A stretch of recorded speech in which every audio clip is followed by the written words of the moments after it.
Hello and welcome, everyone. To- Hello, hello. yeah, I'm not alone. Yeah, Af- also, yes, since I don't know how long, it's finally time again for the food talk.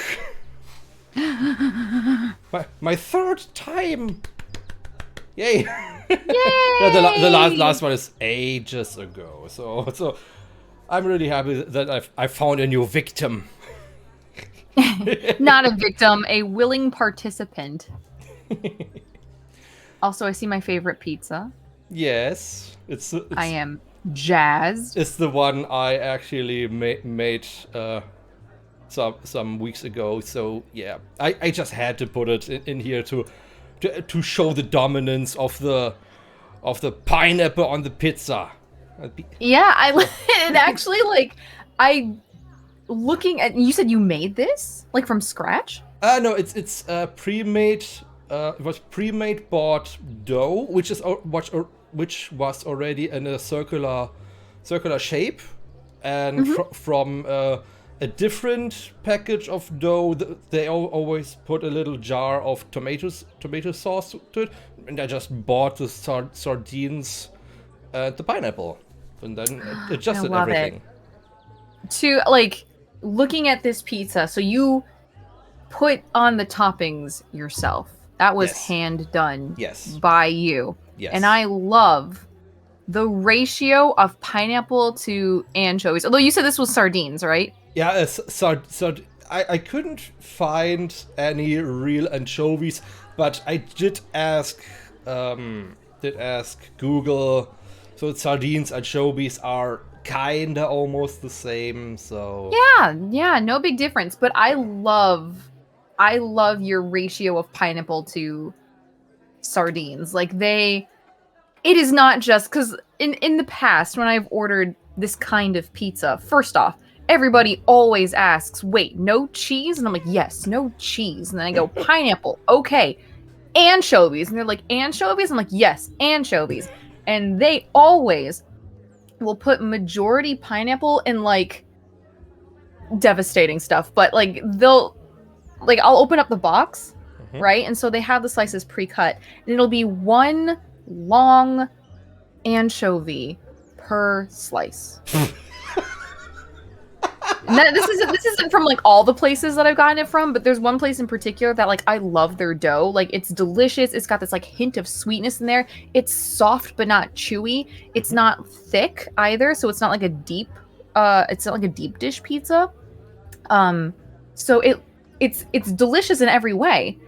But its only flaw is that they only give me one anchovy per slice, and then it's just coated in pineapple, which I love, and I understand that anchovies are very salty, so of course the expectation is that the amount of sodium on this slice of fish is going to carry you through the entirety of the slice.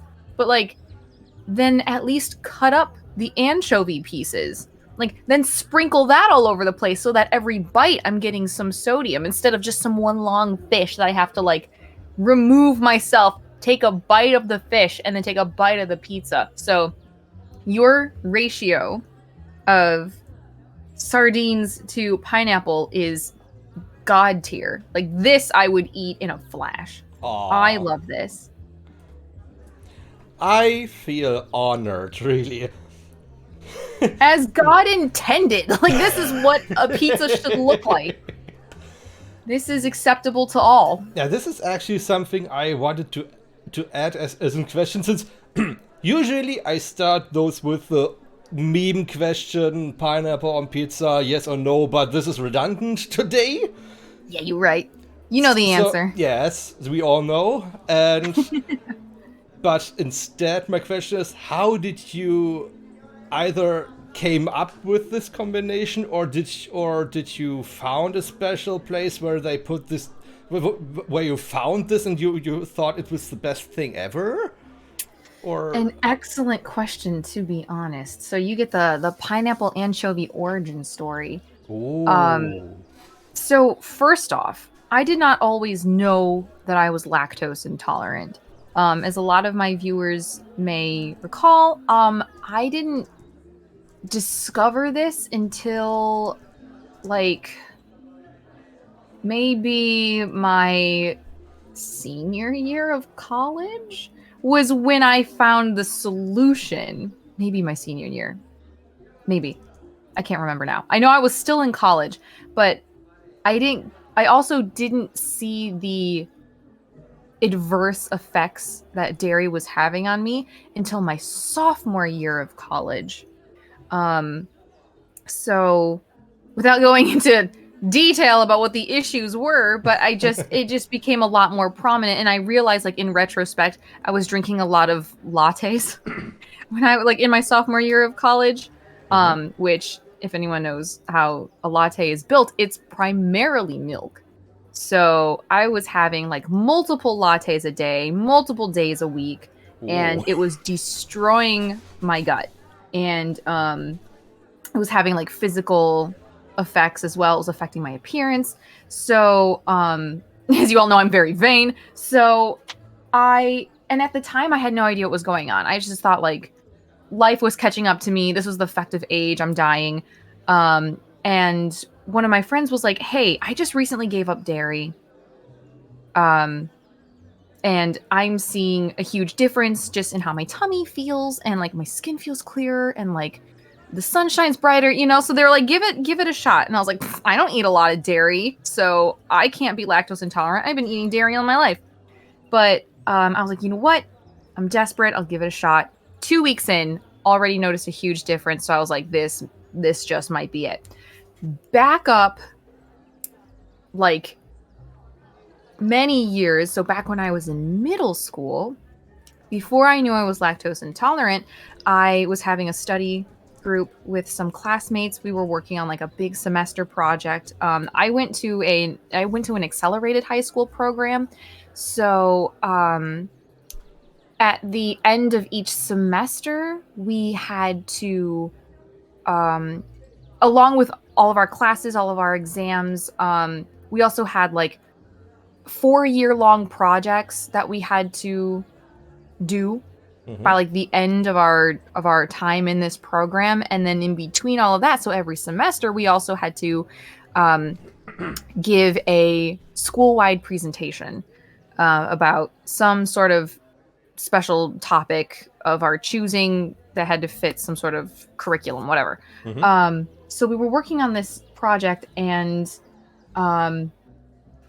we ordered like some really cheap pizza. It's not disgusting. It was just cheap. It was like the thing everybody was eating at the time. And I remember taking a bite. It was just plain like cheese with pepperoni. And I remember thinking like, this pizza's all right. Like, I'm not disgusted by this pizza. But what this needs is some flavor dimension. And so what I did is I went into my fridge. I saw a can of whipped cream.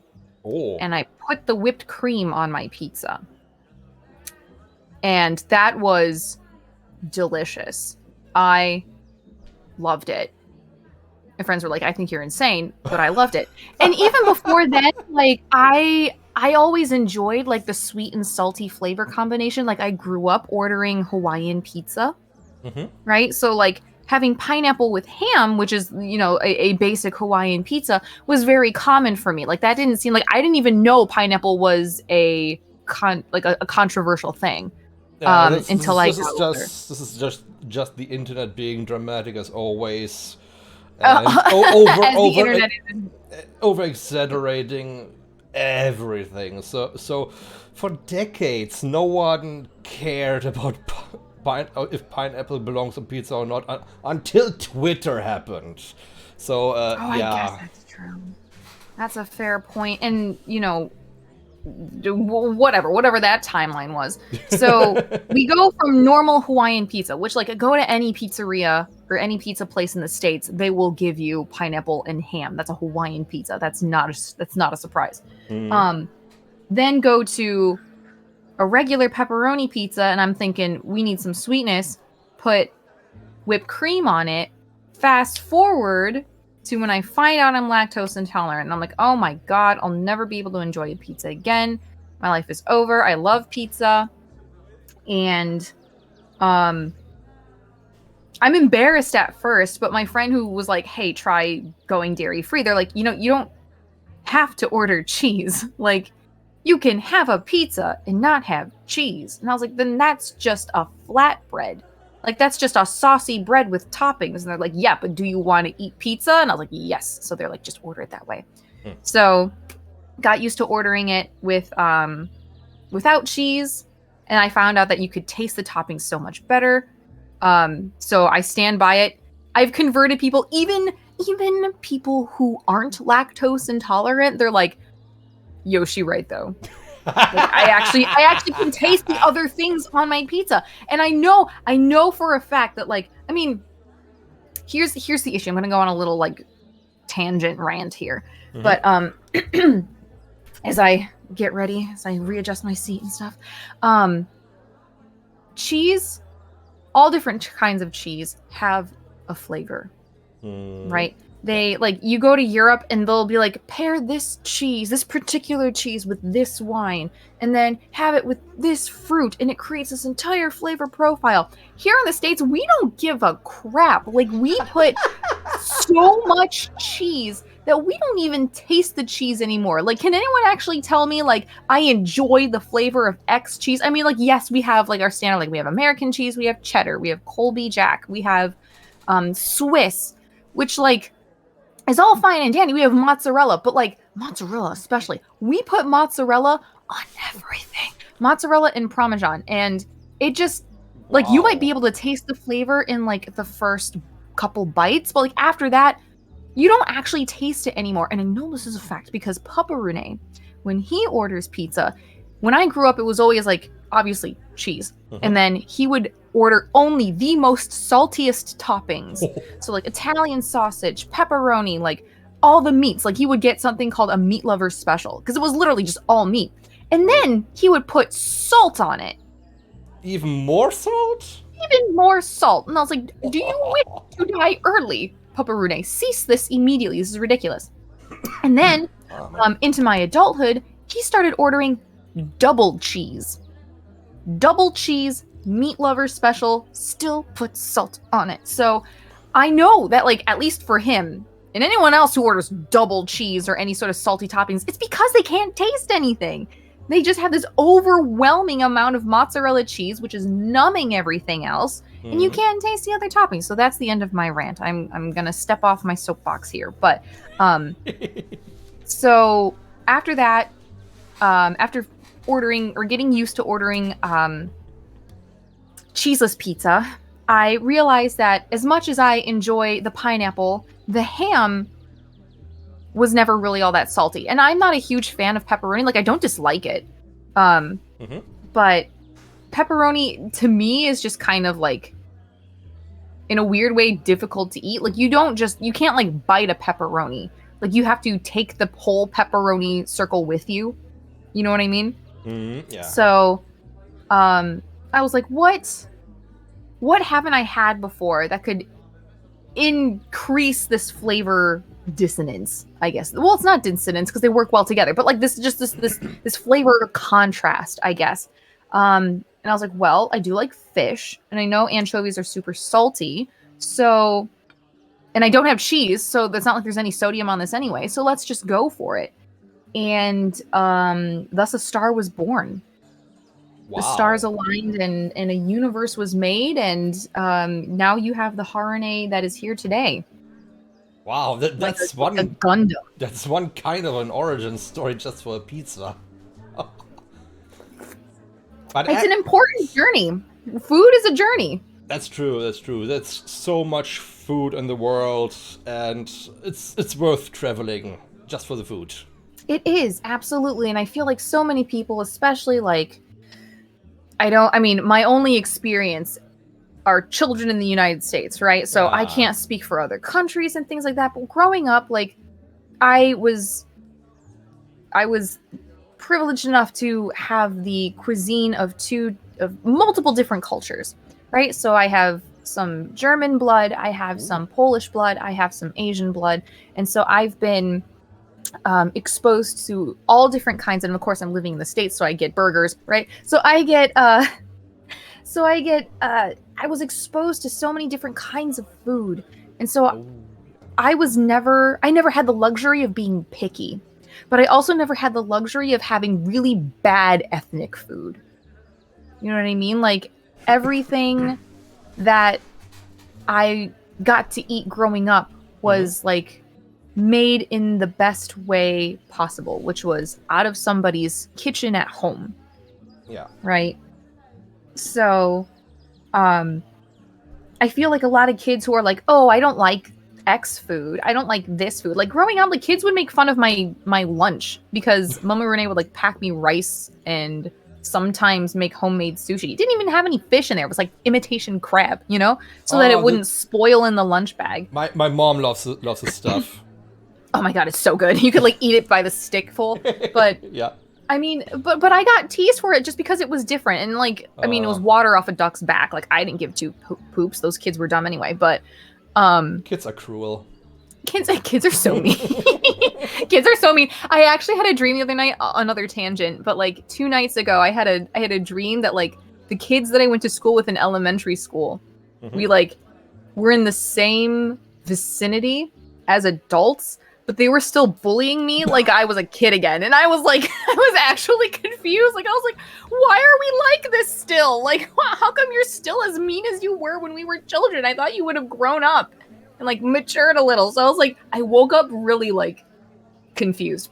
But anyway, I have this one meme picture with a what's it called? Pepe? Pepe the Frog? Yeah, where he's lying on the ground with his tablet full of food. Everything's on the ground. Everyone stands above him, is laughing at him. I'm having this scene right now in my head, just with kind of. Yeah, I mean, it was not a dog pile in that way, but I was like, all right, like, you guys, you uncultured swine. Like, just because you've never had this food before doesn't mean it's gross. So more for me, and you can shut up. You know, like, whatever.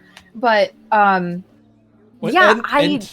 so sorry for all the interruptions right now. No, go right ahead. And I bet they even ate this what you had in school nowadays. I bet.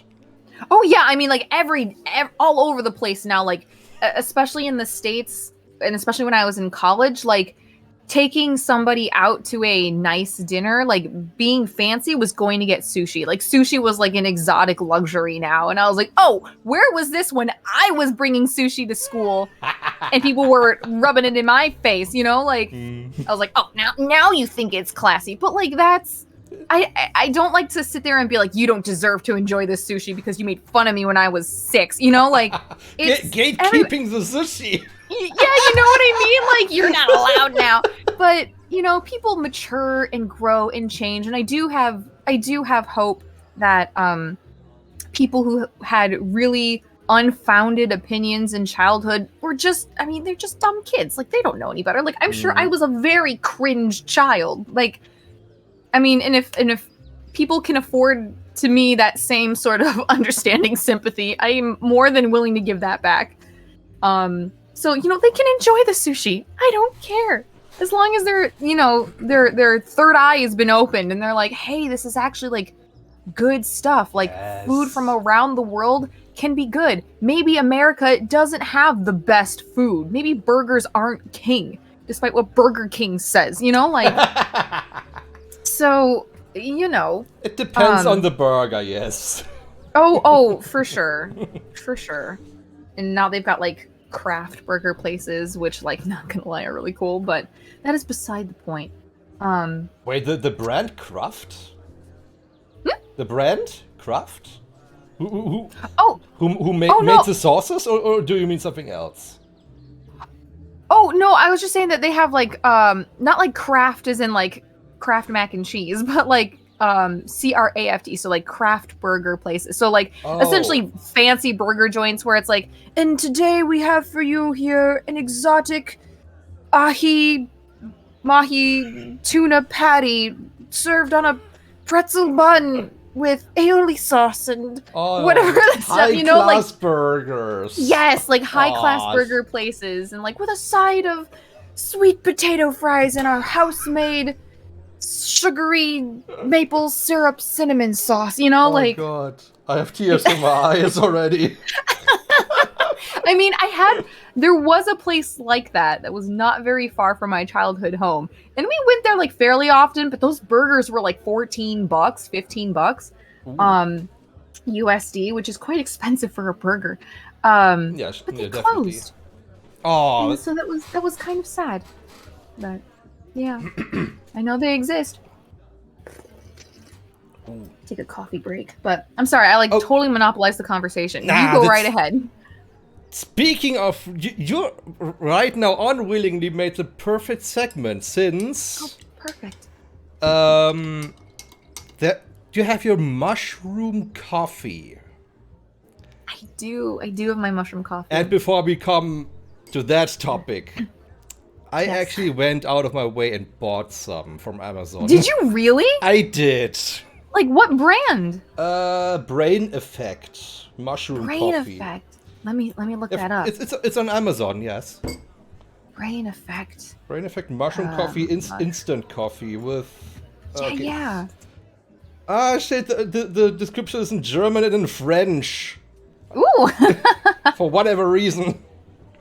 Nice. It's it's vegan, chai flavor, with extra Ooh. iron, zinc, and mushroom extract. Wow, yeah. that sounds real fancy. Yeah, it wasn't cheap, and it's only No, it's not. 70 grams. How much is 70 grams? I don't know. It's not much. The can isn't as big as I thought. Oh no, I'm so sorry. It's okay. I mean, 2 teaspoons. What is it? 2 teaspoons. So 3.5 gram portion per day with 150 milliliter of hot water, which I have in front of me right now. That's the glass sound that you probably heard in the background. Oh, excellent! We can be mushroom coffee buddies. Totally. And Let's go. There's literally nothing. No sugar, no milk, no anything. It's a pure thing, and I haven't tried yet. Well, I will. So I'll tell you right now, though, that like Wow. I don't drink it black. I would recommend some form of creamer. Yeah, at the very least. I have sugar. I forgot the milk. But that's okay. Ooh, I mean, the aftertaste. Interestingly, I don't really taste much mushroom, but No, you shouldn't. It's very. I don't. It's bad to say this, but it kind of tastes burned in some way. I get that. A lot of people who have tried, I shouldn't say a lot of people. I don't know that many people who've like tried the same brand of mushroom coffee as me, but the people who have that I know of have said like when they drink it black, they're like it kind of has like an earthy aftertaste is the nicest thing that they can say. That's probably more accurate than burned. Yeah, the most honest review I've ever heard from a friend of mine was like, it tastes like dirt. I was like, well, it is from the earth, so I suppose that's accurate. But yeah, I use a sweetened oat milk creamer, so I don't get the earthy aftertaste.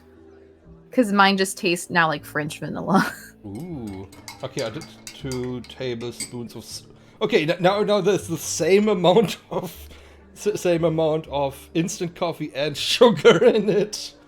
You know what? Whatever you got to do. Yeah. Like that's what I like about it though is that like it's your choice. Like you can customize it any way you want, just like you would like any other instant coffee, any other like brewed coffee. But you don't get. It's not as acidic because it's more mushroom than Arabica bean. It won't give you the jitters, but it'll still. Because I mean, ideally, if it's got all the same mushrooms in there, it still gives you heightened attention, heightened focus.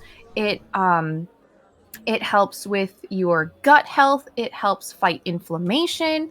It helps. I think one of the mushrooms at least in my brand, like it helps fight tumors. Like it's Ooh. all good, wonderful things. And it's not just like snake oil salesman stuff, right? Like they're not trying to scam you. These are all mushrooms that have been used for like thousands of years, right? For these purposes. Like it's not like some new product we came up with. It's like, no, these are just mushrooms. And we just ground them up and that's it. You know, like it's if it's a gimmick, it's a pretty open-faced one. I feel like there's very little to hide with this. So, and I've been drinking it for, oh my God, how many years now? Maybe a little over a year, maybe almost 2 years. Oh, okay. And I love it. Like I have it every day, almost every day. I never get tired of it at all. And I don't, like I said, I don't get the jitters. It doesn't hurt my stomach. It just, I mean, it's tasty when I have my sweetened creamer in there. So, you know, it's like something warm to drink. You can even have it iced, like in the summer.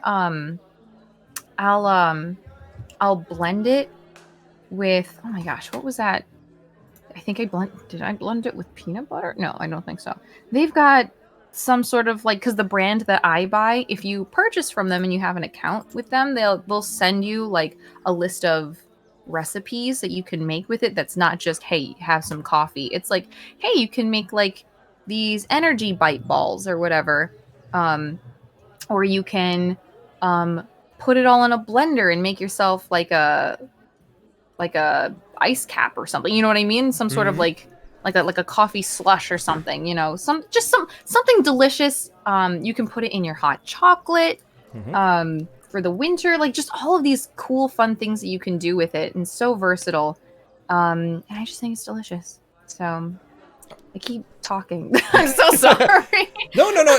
I used the time to actually Google the mushroom names, since of course it's in German, but there's also the actual Latin name, and so it makes it a little bit easier.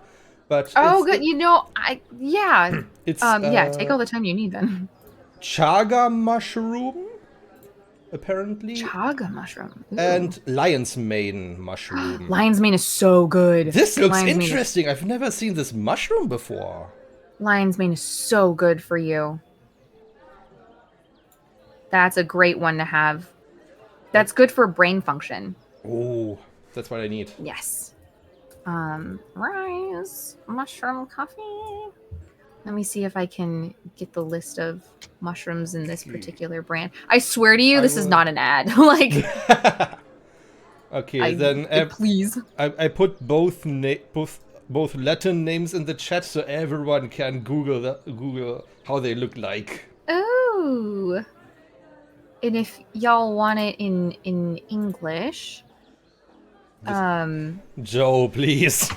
First, you know what I can do? First, he calls me, since I'm so bouncy, he calls me a squid, and now since we are all on the mushroom trip, he calls me a mushroom. Squid is so cute though, like, and tasty. Love that for you. I like squid. I love squid too. Squid is so good. That's another thing. That's another thing that people used to give me crap for. They're like, you like squid? I'm like, yeah, who doesn't? This is something I got from my mom. She loves seafood, even really even mussels. The usual dark shell mussels, they don't look appealing, and I get that. And my mom was always cooking them with lots of tomatoes, herbs, and whatnot, and a giant platter, almost entirely just for her. Since, of course, it looks ginormous, but you have to get rid of all the shells and whatnot. Then there's technically not much flesh left. The size is deceiving because you're looking at the shell and you're like, I gotta eat all this. That's so much. And you're like, no. If you pop open those babies, there's like a little blip on the inside. That's all you get.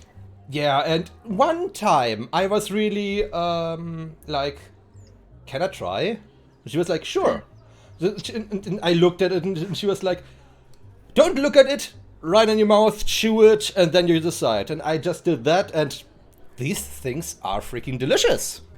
Yes, absolutely. And like it's funny that she said that, like, don't look at it, just eat it. Because I think so many people, once again, my only experience is here in the States, but so many people judge how a food looks before they even taste it. And they're like, I don't like that.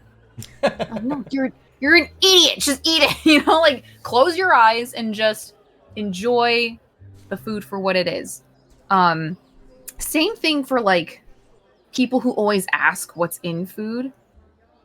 Like, they'll be like, oh, what's in this? And then if you list an ingredient that they're like, I don't like that. You're like, but you don't even know if, you know, like if you had eaten it, like another member of my family hates mushrooms. Okay.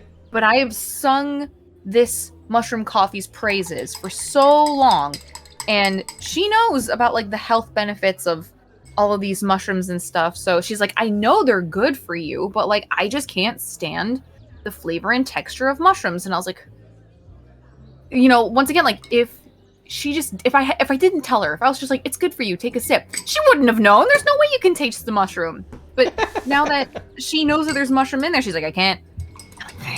You have to. I mean, at least in her case, she tried mushrooms before. Even the consistency thing, I can absolutely understand. Since,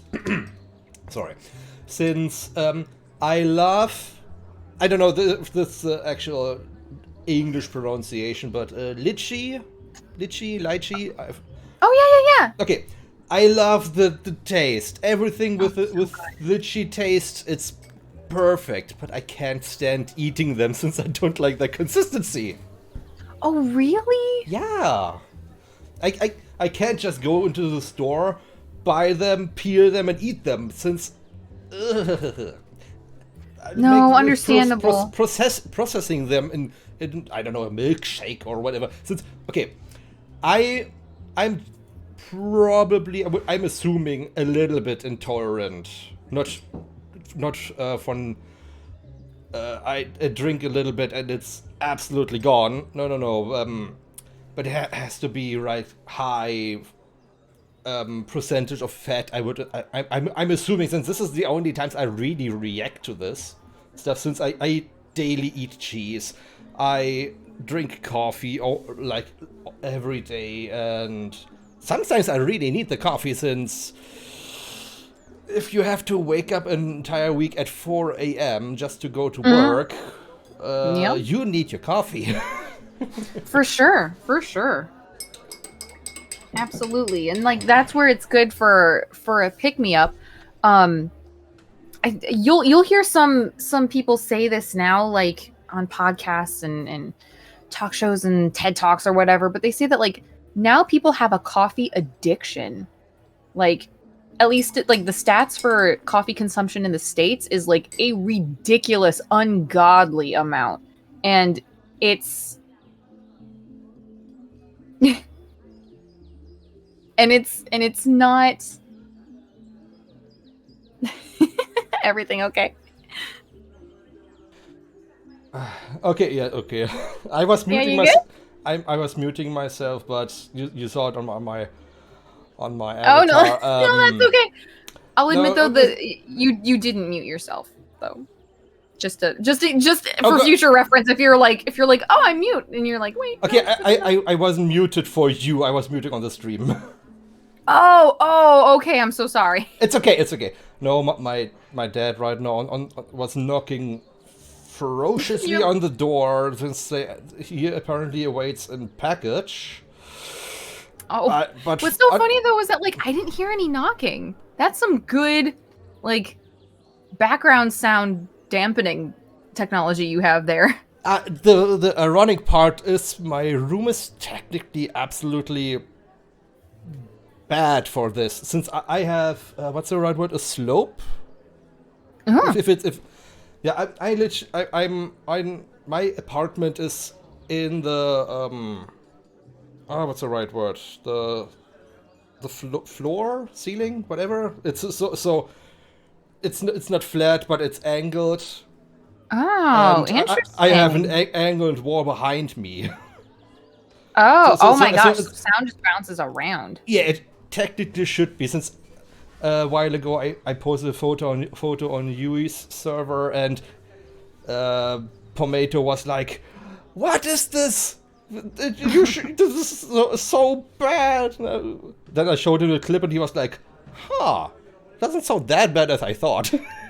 No, so it just goes to show that like there are things that you can do that just make it sound good, you know? Yeah. But I totally forgot what I was talking about. But that's okay. we can move on. Yeah. Take a mushroom coffee sip. Mushroom sip. Yep. Oh, it's so good. Ugh. The earth, So good. the earthy sound, the earthy taste is still a little bit used to, but it's not bad. How is it with sugar? Like, is it more tolerable now? Like, if you had milk in it, would that you think that would be like what makes it palatable to you? I mean, I just now added a little bit more sugar, so Did you? yes. I really think like if you it's okay. You know? Yeah. I mean, I would love to know if you ever feel like giving it another try. Mm-hmm. Put some milk or some sort of creamer in there. I'd love to know what you think. Okay, wait. You might find that you might not need as much sugar. If you really want to know, give me just a second. Yeah. Do it. I'll mute myself on the stream real quick.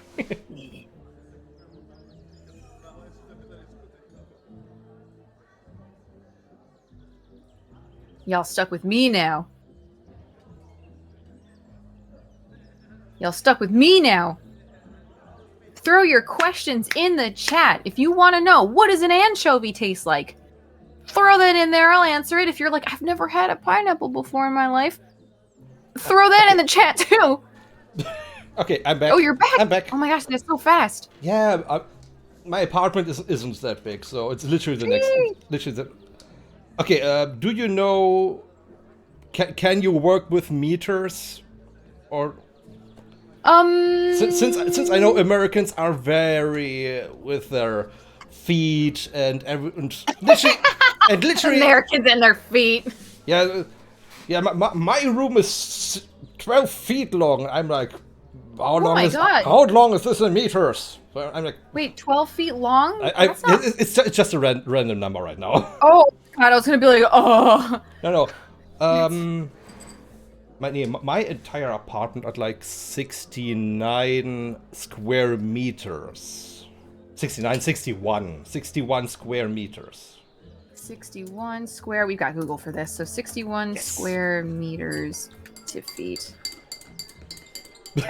Sarps. So 656.59 square foot. You know, I wish that meant something to me, but I'm also bad with just distance in general. So if someone's like, oh, it's like, you know, stand 6 feet apart, like during the pandemic, they're like, please stand 6 feet apart from each other. And I was like, shoot, I don't know how far that is. I don't know. What was our rule? Was it 2 meters? 2 or 3 meters, I think. What was our rule of thumb? I wonder if 2 to 3 meters is still 6 feet. Let me see. So, 2. Oh wait, that's square feet. All right, never mind. 2 meters in feet. Oh no, that's still the same thing. So 6. Yeah. 2 meters is about 6 feet. Yeah. It's been so long since someone mentioned the distance rule. Anyways, so I forgot if it was 2 or 3 meters. But okay. No, you know what? You know better than me. I literally know nothing.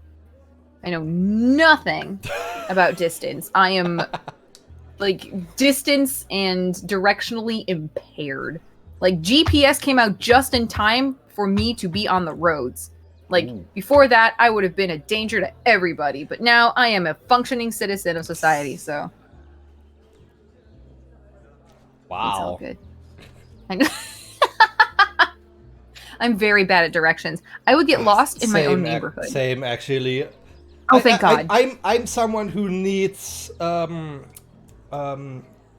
what's the direction points, like if you drive past the supermarket just to the right and whatever, and I like, okay, I know where the supermarket is, so I can find my way. if someone says the street names instead, I was like, where is this? I don't know where it is. Yes, that's how I feel. So when people tell me like whereabouts direction wise, they're like, oh, you know, X store, right? And I'm like, oh yeah, yeah. They're like, yeah, that's in that area, just go past it. But you know, if you think about it, like that's how directions were originally given.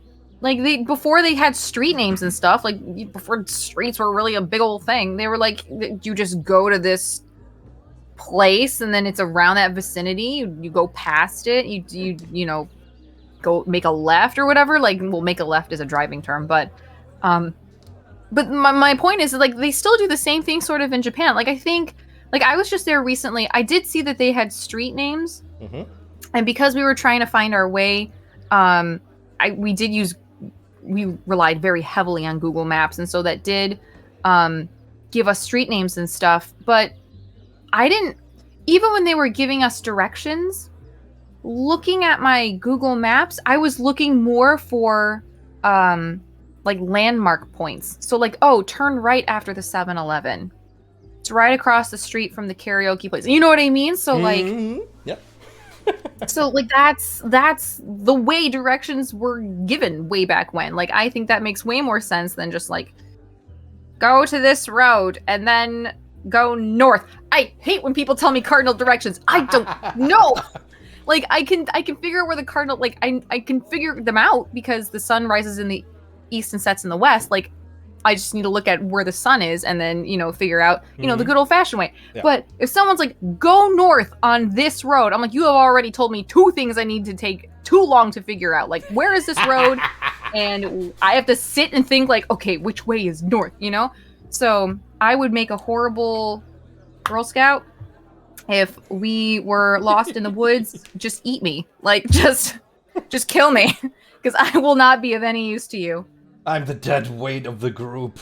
I am. I'll only be holding you back. just put me out of your misery. Like, just do it. And like that, we actually came back to food. Since we are eating you. Yeah, that's right. We circled back to just food. Perfect. Oh, yeah. Ooh, excuse me. Big ol' stretch. To tell people to go north, that is a way to say, yeah, I don't know either. Just go here and turn right and go on. Yes, object, go north. Don't know how to go north. One of my family members is not as bad as me in terms of direction, but they are quite bad at giving directions because they don't think about street names. They just say, okay, leave your driveway, turn left, go straight for a while, and then turn right. And you're like, right where? And they're like, I don't know. I just know when I see it. It's like, not helpful. But yeah, okay, this is then too simplistic. We need some points of. Thanks, Joe. I will hydrate.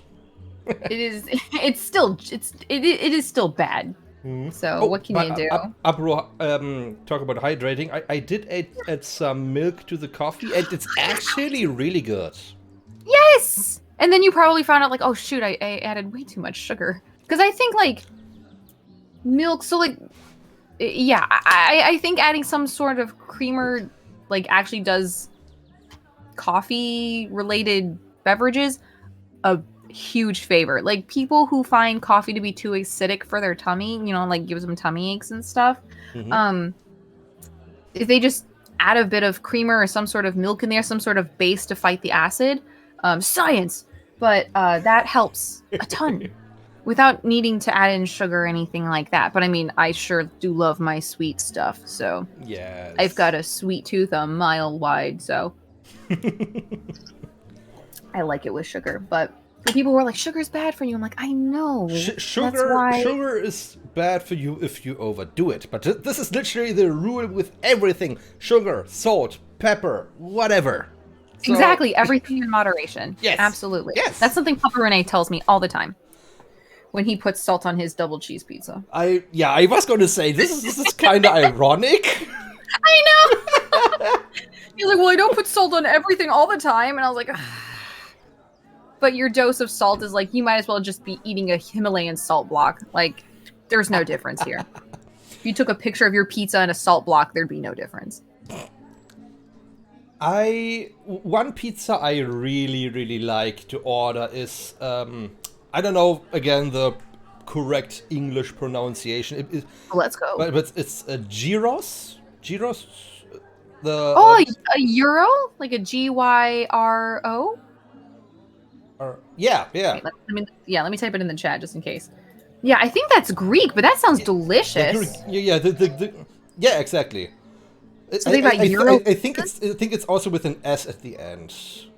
Since everywhere it's spelled with an S at the end, so. Oh, okay, you're probably right. You're Yeah, right. this meat with white onions and a sauce on it. Ooh, This is one of my good. favorite. I think was it white or was it red onions? It's been a while, but yeah, definitely with onions, it's so good. Oh my gosh, I wish that's something that I think America is really falling flat on. Is they are too scared to experiment with their flavor profiles. Like most places, like most like chain pizza places don't really go beyond red sauce or like a tomato based sauce. Like I think there's only one place I've ever been to that, I mean, but it's a chain that does a barbecue chicken pizza. So instead of a tomato sauce, they put barbecue sauce. Yes. And then they put grilled chicken on top, which is delicious. Don't get me wrong, but I don't get that all that often. Although maybe I will now. This is definitely more common here. Yeah, I've seen this one on so many menus. Yes, but like very few places do white sauce pizzas. Like you've got to go to like a nice restaurant that does like handmade craft pizzas that are like, and today we have for you a selection of red sauce pizzas or white sauce pizzas. And it's like, oh, okay, so that's for a lot of people, that's their only exposure to white sauce pizza. And then most people, of course, are like, well, I never had white sauce, so I don't like it, you know? But like in Japan or just in Asia in general, they've got like takoyaki pizza, which is so good. You just think like mayonnaise as your sauce, and it's so good. Bombshell's nightmare. Mayonnaise everywhere. Yes, I love mayonnaise. Oh, that's yeah. Bombshell doesn't like mayonnaise, right? She despises mayonnaise. Yes, I had to remember that. I actually met her in Japan, and we went and we got okonomiyaki together. Yeah, I remember the photos. Oh. Yes, and she specifically was like, no mayonnaise. And I was like, I'll have your mayonnaise. And she's like, take it. Take my mayonnaise. I love mayonnaise. But, yeah. Yeah, and she's also one of the people, when you go eat sushi, she's the easiest to please. Just and the least expensive one. She doesn't take any fish in her sushi. That's right, yeah. So you'll just get her like a California roll, which has like cucumbers in it. Exactly. Yeah, it's so good. Mayo gang. Yes, Yeah. true. I love mayonnaise so much. Yeah, but I like many things. Mayonnaise. Now all the pronunciations are mixing together. oh yeah, no. Pronouncing it the way you do is just fine. Like I think that's how like a lot of the world pronounces mayonnaise. But we don't. Okay, We like here in the States, we don't pronounce things how they're spelled. What are you talking about? Yeah, we literally there's an E at the end, as you know, but you pronounce it. There's a silent E. We pronounce the E. In Germany we say mayonnaise. There's the Oh, E so at you the actually end. end like an at the end. Yeah, but the Got it. Ketchup is ketchup. It's universal. Everyone knows what's ketchup. Papa Harune pronounces it cat soup. I hate it. He does it on purpose, but I was like, why would you do that? Now I just think like cat soup, which just sounds horrible, but I love ketchup. Like sauces are my vice. Okay. Actually, I got a lot of vices, let's just be honest, but I like another tangent. When we were in Japan, we got a side. No, it wasn't in Japan. It was after we came back. Oh. But from a couple of the same members of that group that I went on that trip with, we went to go see Suzume. And afterwards, we went out to eat. And I got a side order of fries, and I covered it with ketchup. It looked like a murder scene. And everyone was like, that's a lot of ketchup. Like, are you sure you want that much? Like, won't that make your fries soggy? And I'm like, that's exactly what I want. Yes. I want soggy fries covered in ketchup. Like, it was just... Yes. To me, it seems totally normal, but, like, I could understand from a third-person point of view that, like, it looks egregious. Like, it does not look good, but I love anything that you can, like, coat, like, any sort of sauce, any sort of dip. I love salsa. Are you a dipper or a scooper when it comes to chip dip? I would say a dipper. Where it's just sticked in and the same way out. And that's what's sticking on the chip. That's what I get. You're a dipper! So whatever just clings to the chip is what you take from it? Yes. Oh, you poor soul. We need to get you into dipping. Oh, no, not dipping, scooping. Sorry, you're already into dipping. But what if you scoop already all the dippings away and you still have chips, but no dip? But then get more dip. This is like I could go through an entire container of dip in a single setting. Maybe that's an over-exaggeration. Maybe like maybe like half or a majority. But my point is that like there's never like my ratio to from sauce or dip to consume like the thing that we are eating. It is just a vehicle to bring the dip or sauce to my mouth. Like even apples and peanut butter, like it's just a vehicle. Edible spoon. Yes, it is an edible spoon. That is all. I am eating the dip, and that's what I came here for. And whatever we're using, I just don't want to. We're just eating it at the same time. It's a casualty of war. But the sauce is what I'm here for. Harune knows what's up. Kichi gets in here, and the first thing is he's like, yes. It's so good. I love it. But that probably has changed a bit because I think it also depends on like whatever you're dipping whatever you're dipping is or whatever your sauce is. If it's something that's already really super salty, then you want like a slightly more like unflavored thing for balance. Right? So I can understand. So for example, like a sour cream and onion dip, which I haven't had in years, obviously.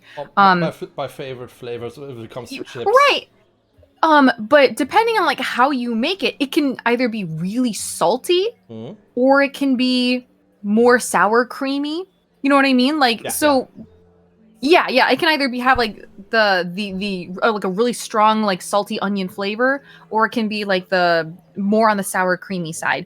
If it's a little bit more neutral, then you're probably more inclined to like scoop more of it. But if it's like super salty, then of course you want to be like, okay, well just a little bit, and then that's gonna like, you know, the rest of this chip is going to sort of dull that overwhelming flavor, right? So like even with sushi, right? A lot of people eat it with soy sauce and wasabi, right? Yep. I love wasabi. My rule of thumb for wasabi consumption is that it is strong enough, or it is enough when it makes me cry. If it doesn't make me cry, it's not enough wasabi. Ooh. So, I will. But at the same time, like if it's a really good quality wasabi, it really shouldn't take much, right? If it's a very weak, very low quality wasabi, then you know my sushi is drenched in soy sauce wasabi mixture. And you can't even see what the sushi is. But if it's a really good quality, I won't even use soy sauce. And I'll just use like, you'll see just a small amount sitting on top of my sushi and then I pop it in my mouth. So it really does depend on like what the flavor profile is of the thing that you are scooping into your mouth, you know? It's a process. Once again, food is a journey. Oh yes. You know? What did Kichi say here? When I get cheesy artichoke spinach dip, the chips are just an edible spoon that provides some extra flavor and texture. Yeah. When it comes to like Yeah. artichoke spinach dip, like that thing goes.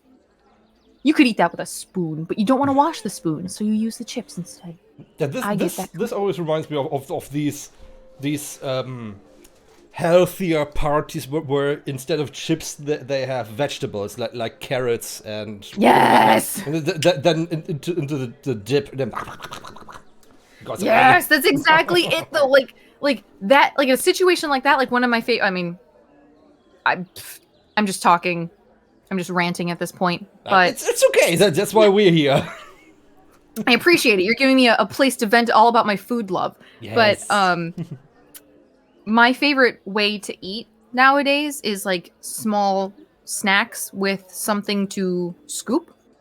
Right? So like I do have meals from time to time. It's usually like one of my meals in the day is an actual like something hot and like that's cooked and stuff. But most of the time I've become a bit more of a snacker. So like I just went grocery shopping like before we did stream, and I bought like a small bag of like a 1 pound of baby carrots.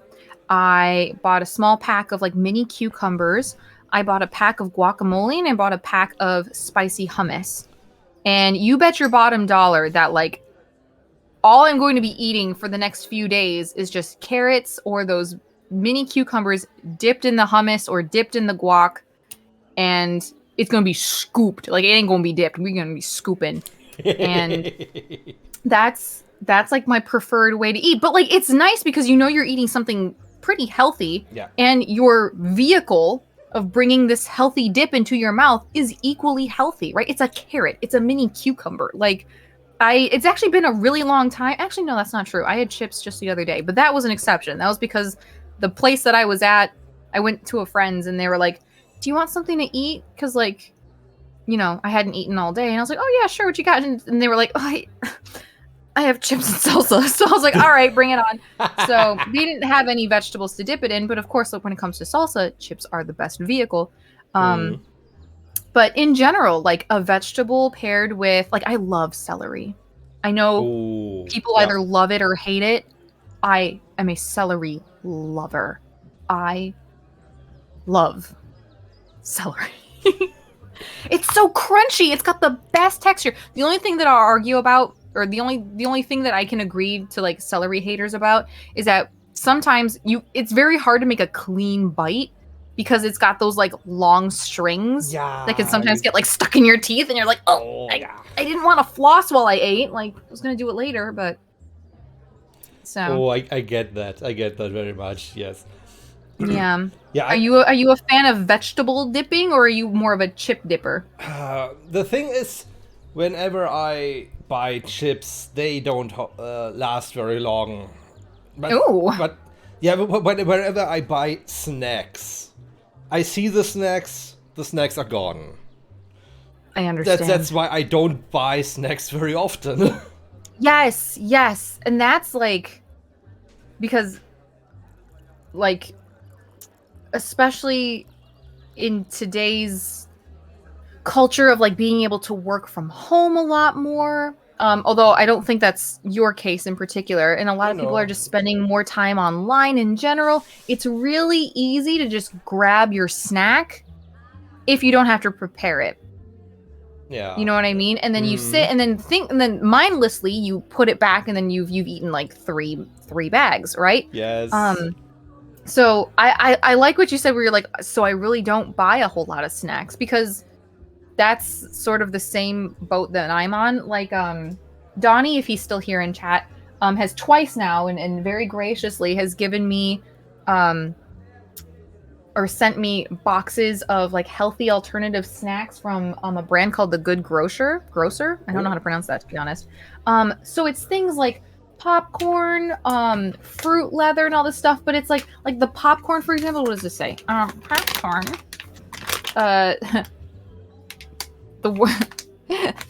Sinful taste, clean snacks.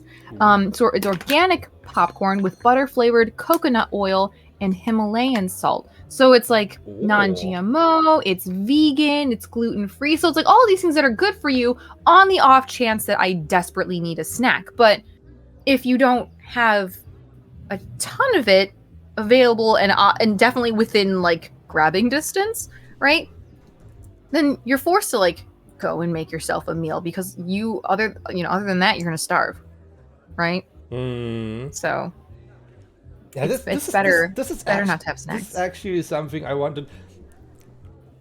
Many people, or I think many people forget that, but I have a throne. So Yes! no, but nobody's using my throne anyways. But I thought of changing up what's in there just for snacks, for heavy snacks.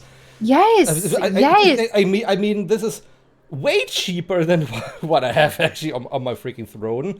Yeah, it's and it'll it's tasty. sustain you. Yeah. So it's all good stuff. I have to rework my entire throne, and then maybe someone since okay, I'm low key calling out my viewers who are often in my streams. They usually don't spend money on me, which is okay, which is absolutely okay. But so does no one else, except maybe an old friend, good friend. This was when Metroid Dread came out, and I was like, I don't know if I should buy it. And he donates me the entire money to buy it online, and with the message, buy it now. I'm like, get it. Go get it. Yeah. Joe, I just said that it's okay. I know it's hard because you're like, yeah, do I talk about my throne? Like, you just have to mention like it exists, but like if you want to like give me some food, you know? Like, yeah, it's a hard way to like bring it up.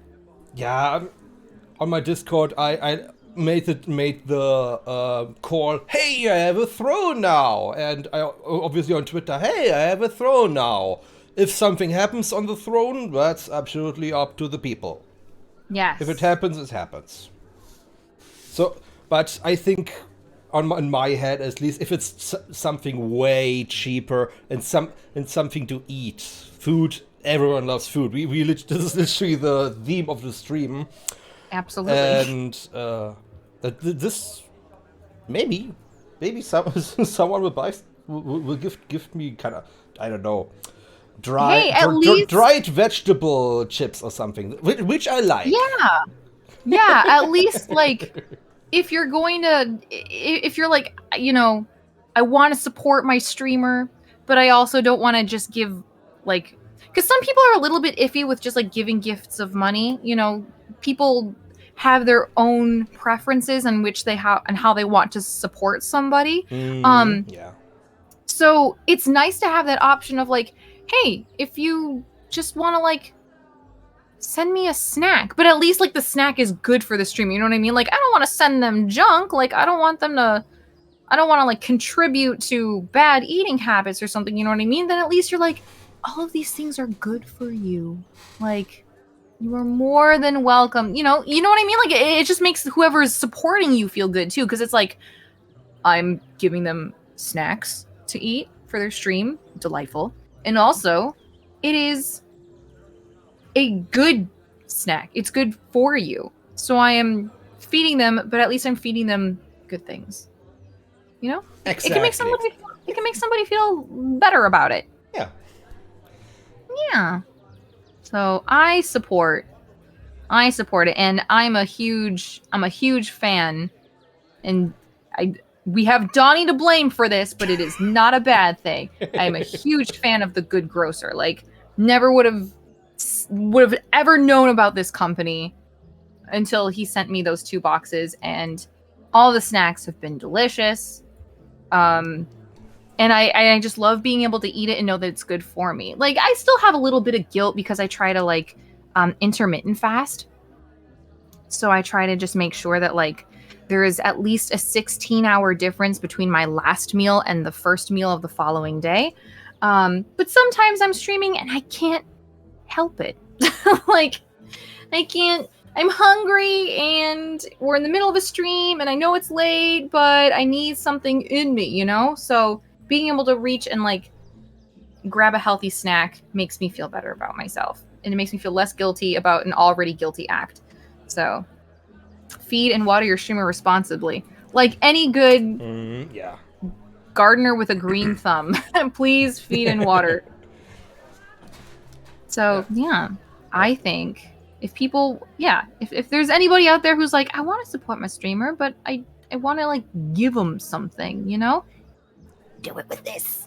Yes. Do it with this. They've got, I didn't know this. Okay, so they actually have like different, I'm looking on their Amazon page right now. Mm-hmm. They have gluten and vegan, or gluten-free and vegan snack options. They have, or because you send them in packages, like in boxes. Mm-hmm. So they've got like different sets. So they've got the gluten-free and vegan box. They have the premium vegan box, the protein-rich vegan box. So for people who like are exercising and trying to bulk and things like that, but also don't want to have a lot of sugar and stuff, non-GMO, and they have keto/low carb, which is awesome because I've got a family member who does keto on and off, like for health reasons, and this, like, I didn't know this existed, but this is awesome. Like I could give this to to this person and just be like, hey, you're at work and you are just too hungry, but you don't have time to eat your meal. Grab a keto-friendly snack. That's awesome. I love that. I love that, like, eating healthy and adhering to like different types of dietary needs and restrictions is becoming a lot more mainstream now. And in like some plus, I mean, definitely it's a plus, but I also think it's, I think a lot of people go on these dietary restrictions. I mean, many people do it for actual health reasons, but I also think like some people do it just because it's kind of trendy to be on some sort of diet right now. Yeah.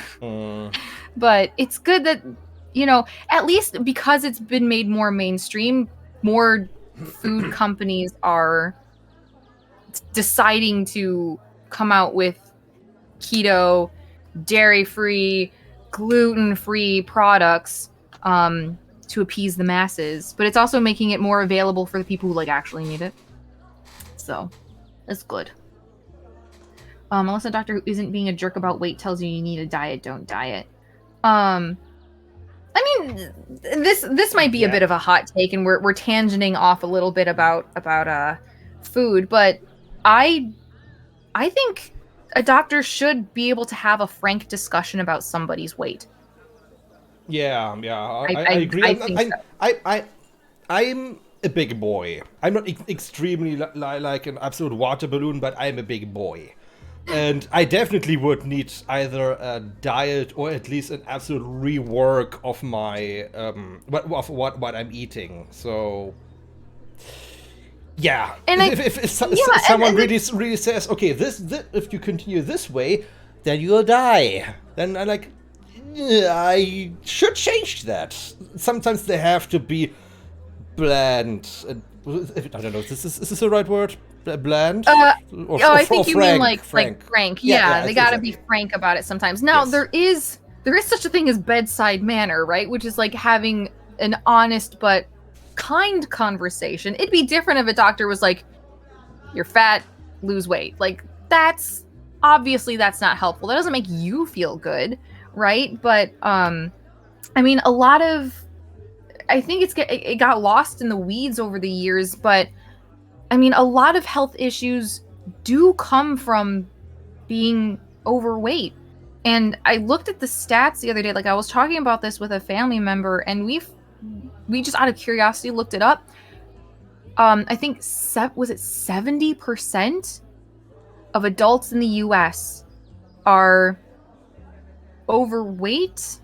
And I think 40% are obese or something like that. That is an astounding number. 40%?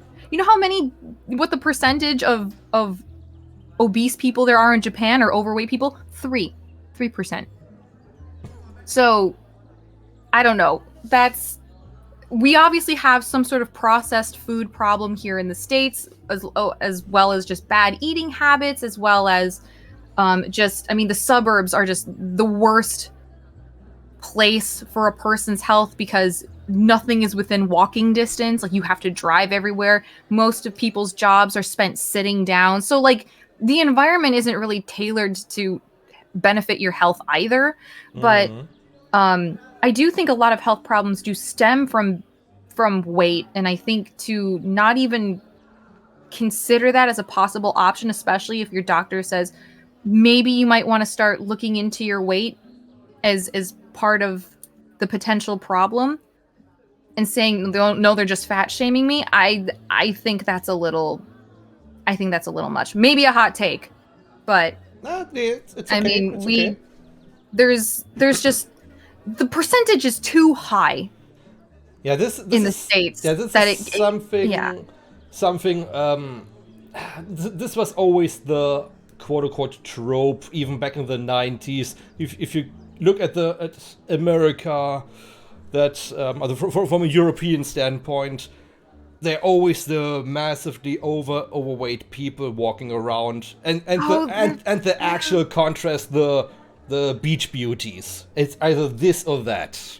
So it was always seen that way, that many Americans are just overweight or obese and whatnot since decades. Yeah, it's definitely not a recent issue, but it is a growing issue. Like, I know European countries, especially like Western European countries, their obesity and overweight percentages are growing as well. So it's not just limited to the States. I think what was the other country that was like surprisingly high in overweight numbers? I think it was Saudi Arabia. Really? And it was some crazy, you would never expect country, but it was because there was nothing to do there. So you just sort of, your day was just spent, like, your most interesting thing was just to eat. Wow. But don't quote me on that one. I don't know for certain. But these are just conversations that I had amongst my family. So, I mean, I understand that, like, it's not something that everybody is going to agree to, but we also can't deny the stats. So, yeah. Once again, not shaming anybody. It is everything is geared towards making us, like, we are the consumers. We are also their products. Like, they want, and they, quote unquote, corporations, companies, food companies, the car industry, like, all of this stuff, like, everything is geared towards making sure that we stay, what's the word I'm looking for? Like, stuck. The word isn't stuck. What's the word? Like, when you're like, when you need this thing, when you desperately need it, addicted, sort of.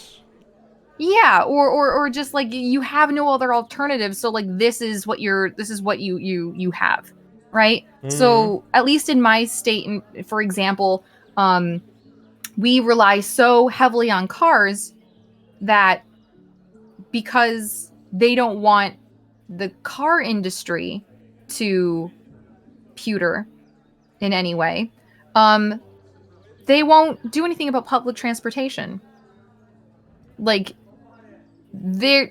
public transportation is not hard, right? Like, other countries have done it, other states have done it better, but they are so determined to be like, no, we need your money fueling cars, right? That, like, we're gonna keep you dependent. That's the word, dependent. We need you dependent on cars, right? So they don't even try with public transportation.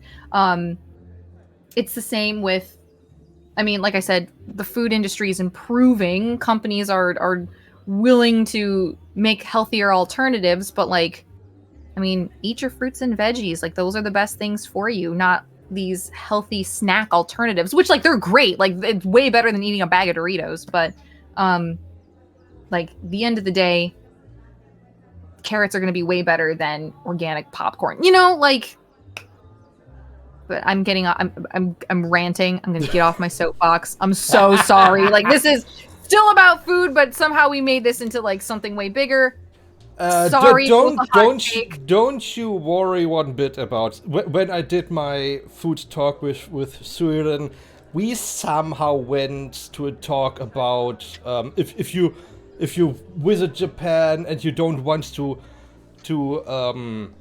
rent an apartment but a mansion, because apartments are the ones where you can't lock the front door, but mansions are it sounds big, but it's literally apartments where you can lock the door.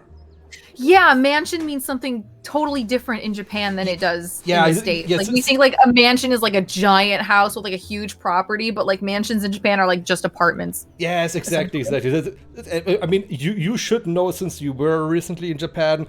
So yeah. I mean, I don't know if you went in a hotel or if you rented something. I don't know. But I bet at some point someone mentioned this, so don't worry if you derail a bit. So it's okay. It's okay. Sorry, we'll keep this to lighter things. But I do apologize for getting all lost in the sauce. But since you said eat your veggies and whatnot instead of organic snacks and whatnot. Don't forget, this is also a big thing here, to support your local farmers. Yeah, if there's a farmer who, I don't know, sells potatoes or whatever, maybe just buy them from them and support the local community. Yes, mom and pop shops or like local farmers markets, like no, I mean, yes, it's going to be more expensive. Yes. It's I don't know if that's 100% true, but like, you know, you're getting a vegetable that was or a fruit that was like grown with care. You know, they like sang it to sleep at night. They tucked it in. They made sure it was well fed. You know, like I totally get you. Yeah. I mean, even we don't really have the how did you say it, mama papa shops? Yeah. Okay, we don't have those really here anymore, but even local supermarkets have local products in the shelves, which I think is a really good thing. Yeah, absolutely. And I was just reading Joe's comment. They're like, plus the local farmers are cheaper. I was like, oh, jeez. Like, okay. I would assume it's a case to case situation. If it's really cheaper. Yeah, I would agree. I think so. I do live near a farmer's market that they have open every Saturday morning. But I work Saturday mornings, so I was never able to go. But one of my friends had gone, and they always buy a lot of their fresh produce from there. So I don't know what the prices are. I just assumed that they were buying from them to support the local farmers and stuff. But I mean, more power to them. Like a lot of people now are raising their own chickens, which is great. So, and you can tell when you've got a home-raised chicken, because the egg yolk is so much like richer in color. Like it's not this pale yellow. It's like this deep dark, almost like orange. And it's so much more flavor. Then you know that it's good. Yes. I can't go back to store-bought eggs.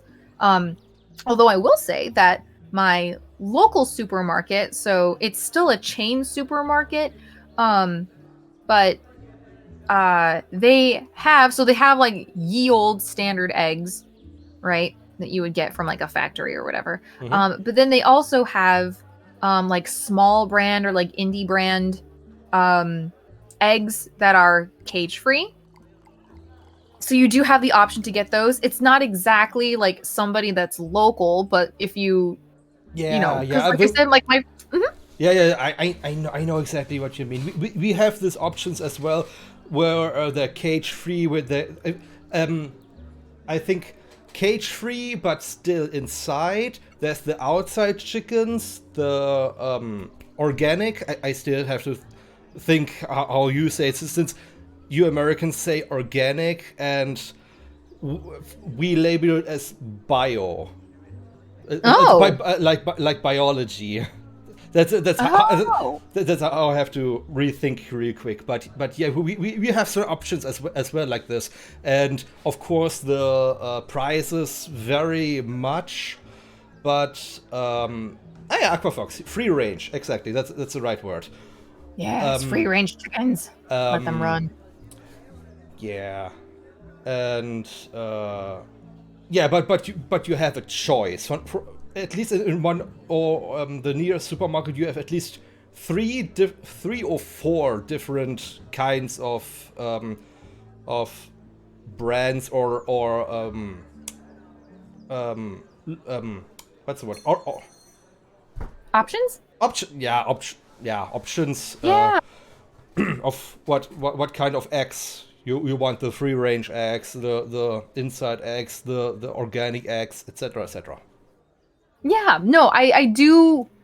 That's what I'm loving is that there are more options and we have the choice to, um, pick the ones or the things that have, been prepared, I guess, to our standards, quote unquote. The tough thing is, and as Joe mentioned earlier, is that it is a lot more expensive to eat healthier, which Yes, is yes. really devastating, to be honest.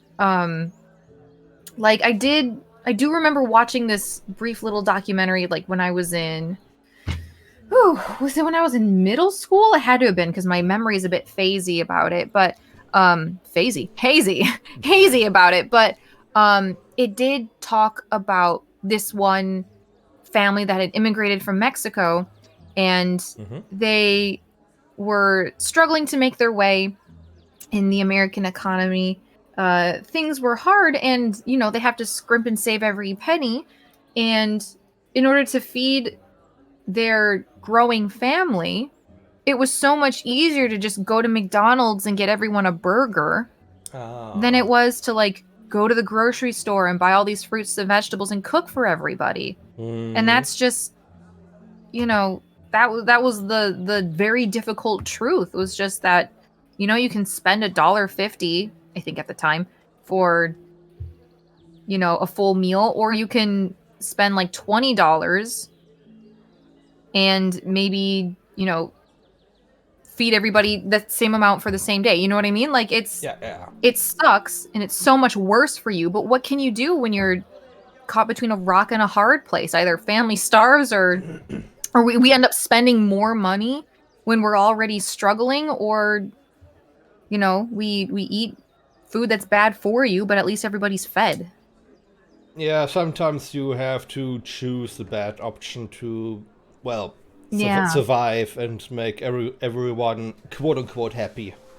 Yeah, you're making you're making a hard choice, but I mean, what can you do? So I get it, absolutely. Mm. It's not everyone. It's not as easy as just being like, just eat healthier, five head. Like shop at Whole Foods, like, which is just the most expensive thing on the planet. Like, ugh. I I like Whole Foods when I'm looking for something very, very, very specific and nowhere else carries it. But I will not be doing my weekly shopping at Whole Foods. Like, that is a very quick way to, like, you might as well just like put a hole in your pocket and just Oh put every yeah. penny you've ever earned in your life and just let it watch it fall through your pocket. Like, it's Yes. so expensive. But so anyone who does their weekly shopping there is insane. There are Uh, so many better, cheaper places, or even like we talked about earlier, supporting your local mom and pop shop or going to your local farmers market. You're hmm. getting as good a quality as you're going to get at Whole Foods for like a fraction of the price, and you're saving money. I don't know, it's all good. Yeah, and Joe right now, there's also if you go older and you have kids, sometimes you are forced to get the junk food. I mean, I see that with my sister and her kids. Oh God, whenever they are at our place and whatnot, they always want chicken nuggets and fries. oh my God, I was So many just about to times. say. Ugh. Uh, But that's like, that takes us back to the previous conversation we had about like having having been exposed to good home cooked foods at an early age, right? So, that's okay. Sorry. no, you go right ahead. There's also the thing. My brother-in-law, as example, is kind of a picky eater, and he also doesn't like the taste of black pepper.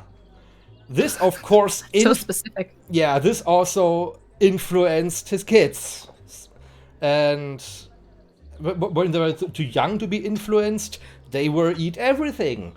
And once they actually have a working consciousness and see and hear what's around them, they got influenced, and suddenly they don't eat the stuff anymore. It's not easy to please the kids. Right, and you're like, listen, you've had black pepper before. It doesn't bother you. Like, your dad doesn't like it. He's lived way longer. He obviously knows what he likes and he doesn't like. You're too young to make these these assumptions, especially when you've had it and it didn't bother you in the past. But I mean, I think there's like a stage in everybody's life where they're too, like, there's a point where they're too young to have an opinion. They just eat whatever you give them.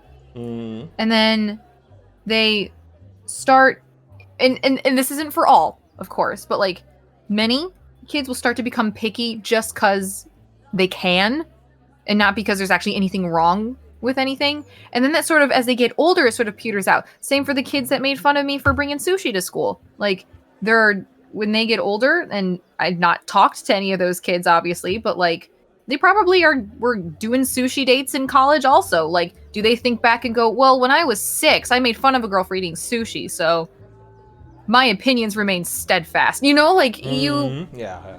you know. But that being said, like, not, excuse me, I stretched. Not everybody is going to be so open to having experiences like that. So I was raised on home cooked meals. According to Mama Harune, I was never picky.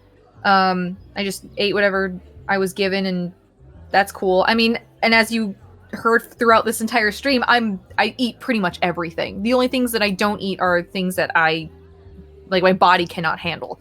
On the other end of the spectrum, though, my cousin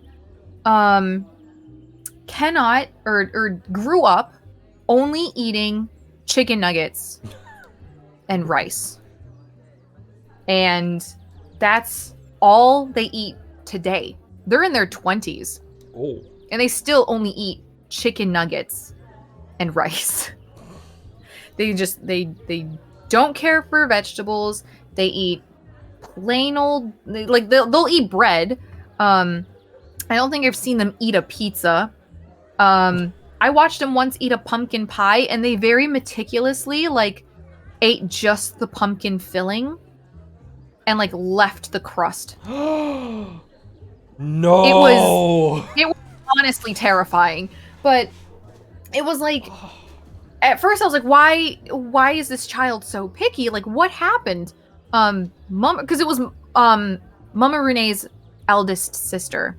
So coming from the same family, they more or less like have the same mindset about food. Like, it's all cooked from home, it's all healthy stuff, but it tastes good, it's flavorful. Like, you don't skimp on the seasoning with a home cooked meal. You know what I mean?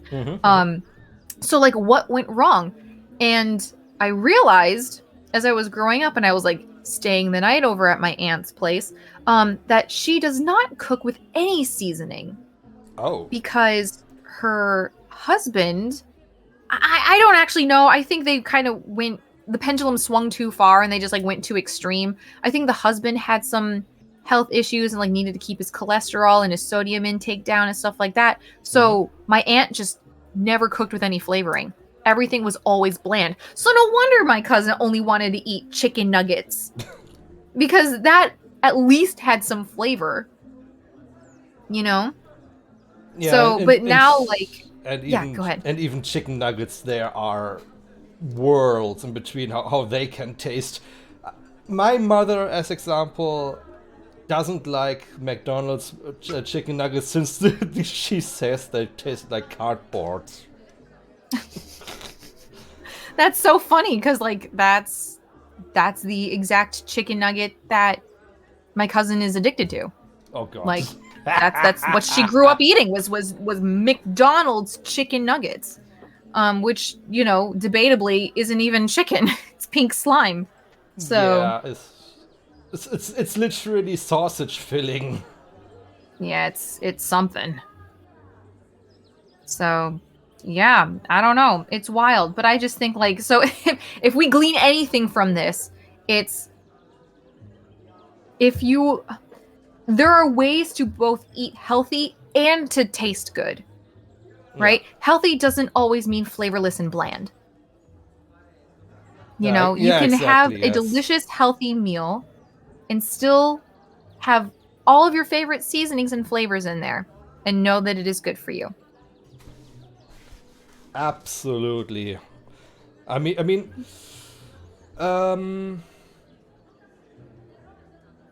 that's literally there's a soup my mom makes every now and then, which actively, if the more you eat of the soup, the more calories will be burned. The taste isn't the very best, since it's kind of a mix of a few things, but at least it isn't bland. So it's super healthy. It's literally okay, the diet soup isn't really the right word, but you get what I mean. Diet soup. Yeah, because of it's like the same thing with Diet Coke. Why is it Diet Coke? Oh, it's because they're like, oh, there's no sugar in there, but like the sugar substitutes that they use instead are like way worse for you. Yes, and it's funny since we say Coke Light. Not diet. Ah, cringe. Coke Light. Although, I mean, like, and this is not only Coke. This is Coke, Pepsi, all the cheaper alternatives. If there's a normal version, there's always a light version or a zero version, and whatnot. Interesting. Yeah, they do have things like Coke Zero, which like. Yes. I would love to know what the difference is. I just looked up because now I was curious. It says Coke 0 Light. calories, I think. It says like Coke Light versus Diet Coke. And it says, what is the difference between Diet Coke and Coca-Cola Light? It says the difference is the sweetener mix in availability. Diet Coke is sweetened with aspartame. While Coke Light is sweetened with a combination of sodium. Oh God. These are words. Cyclamate. Oh God. Asulfame K and aspartame. Oh God, I hate all these words. There's a slight difference in taste, and some people claim a difference in carbonation. But like these are still like aspartame is not good for you. Yeah, it's everywhere. Yeah. Now there is a healthier soda alternative called Zevia, Zevia, and that one is just it's natural flavoring, and its only sweetener is stevia leaf extract. Oh, I don't like the taste of stevia. I tried it, but it can be really sweet. Like in some ways, it's almost sweeter than a regular Coke, but. Which is shocking, honestly. Like the first time I had it, I was like, "Oh my God! Like, this is disgusting." But you get used to it. Number one, and number two, like that stevia leaf extract at least is way better for you, I think, than aspartame. and all of the other Yeah, mixes that they put in there. So that yes, but it's definitely something to get used to. yeah, yeah, for sure. But it's like if you want to go the healthy route, but you can't give up sodas or pops or whatever you want to call it, like the Zevia is a good alternative. But Okay, which that is that as well. It doesn't exist here. I want to try it at least. Yeah, if you can, maybe it's on Amazon. I don't know.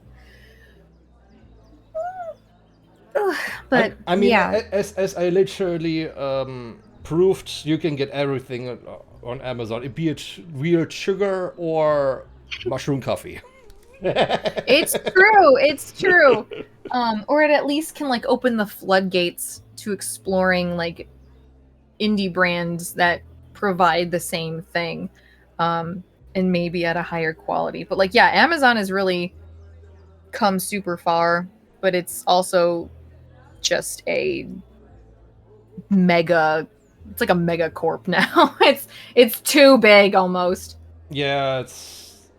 I mean, Amazon. We are literally streaming on a platform bought by Amazon, so Yeah, people yeah, people which tend to is forget that from time to time. that's I always forget. I never recall that bit, but that's true too. The mushroom soul coffee sounds tempting. It's Yeah, I mean, I mean, yeah. I think it's As I said, delicious. with some sugar and milk or cream or something, even people people who never tasted it before would probably like it. Since yeah, as you said yourself, the absolutely black, unsweetened taste is too much for everyone. Yeah, I think it's an overwhelming taste. Yeah, It's not meant. but Go ahead. but I wanted to at least experience the raw taste before before I change anything on it. You know more about it than me then, because I don't think I ever sipped this thing black. So Ooh. that is, you are a stronger man than I. But yeah, so it's, yeah, I don't think it's meant to compare to a black, like a good cup of brewed black coffee. Because I think a really good cup of coffee actually has like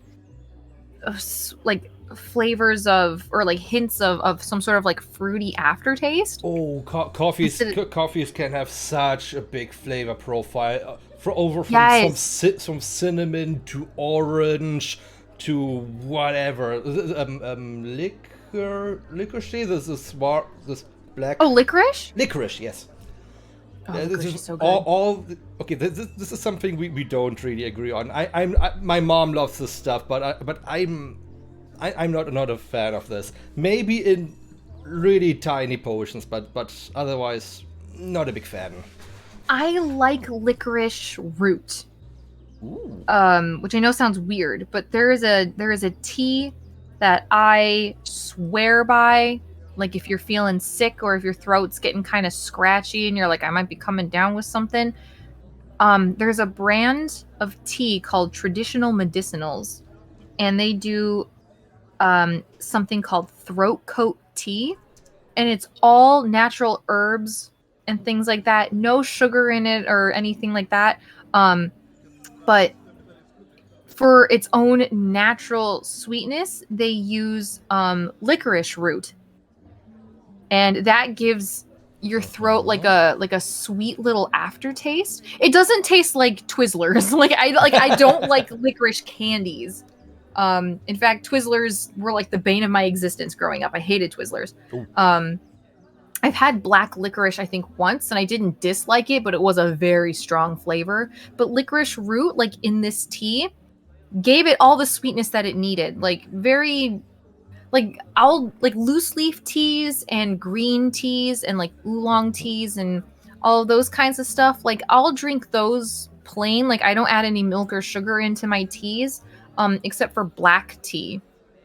black tea, I'll add like a creamer or a little bit of sugar or something like that. But with this throat coat tea, I mean, it's all herbal, and I don't find that I need any honey or anything like that. Like the licorice does it all.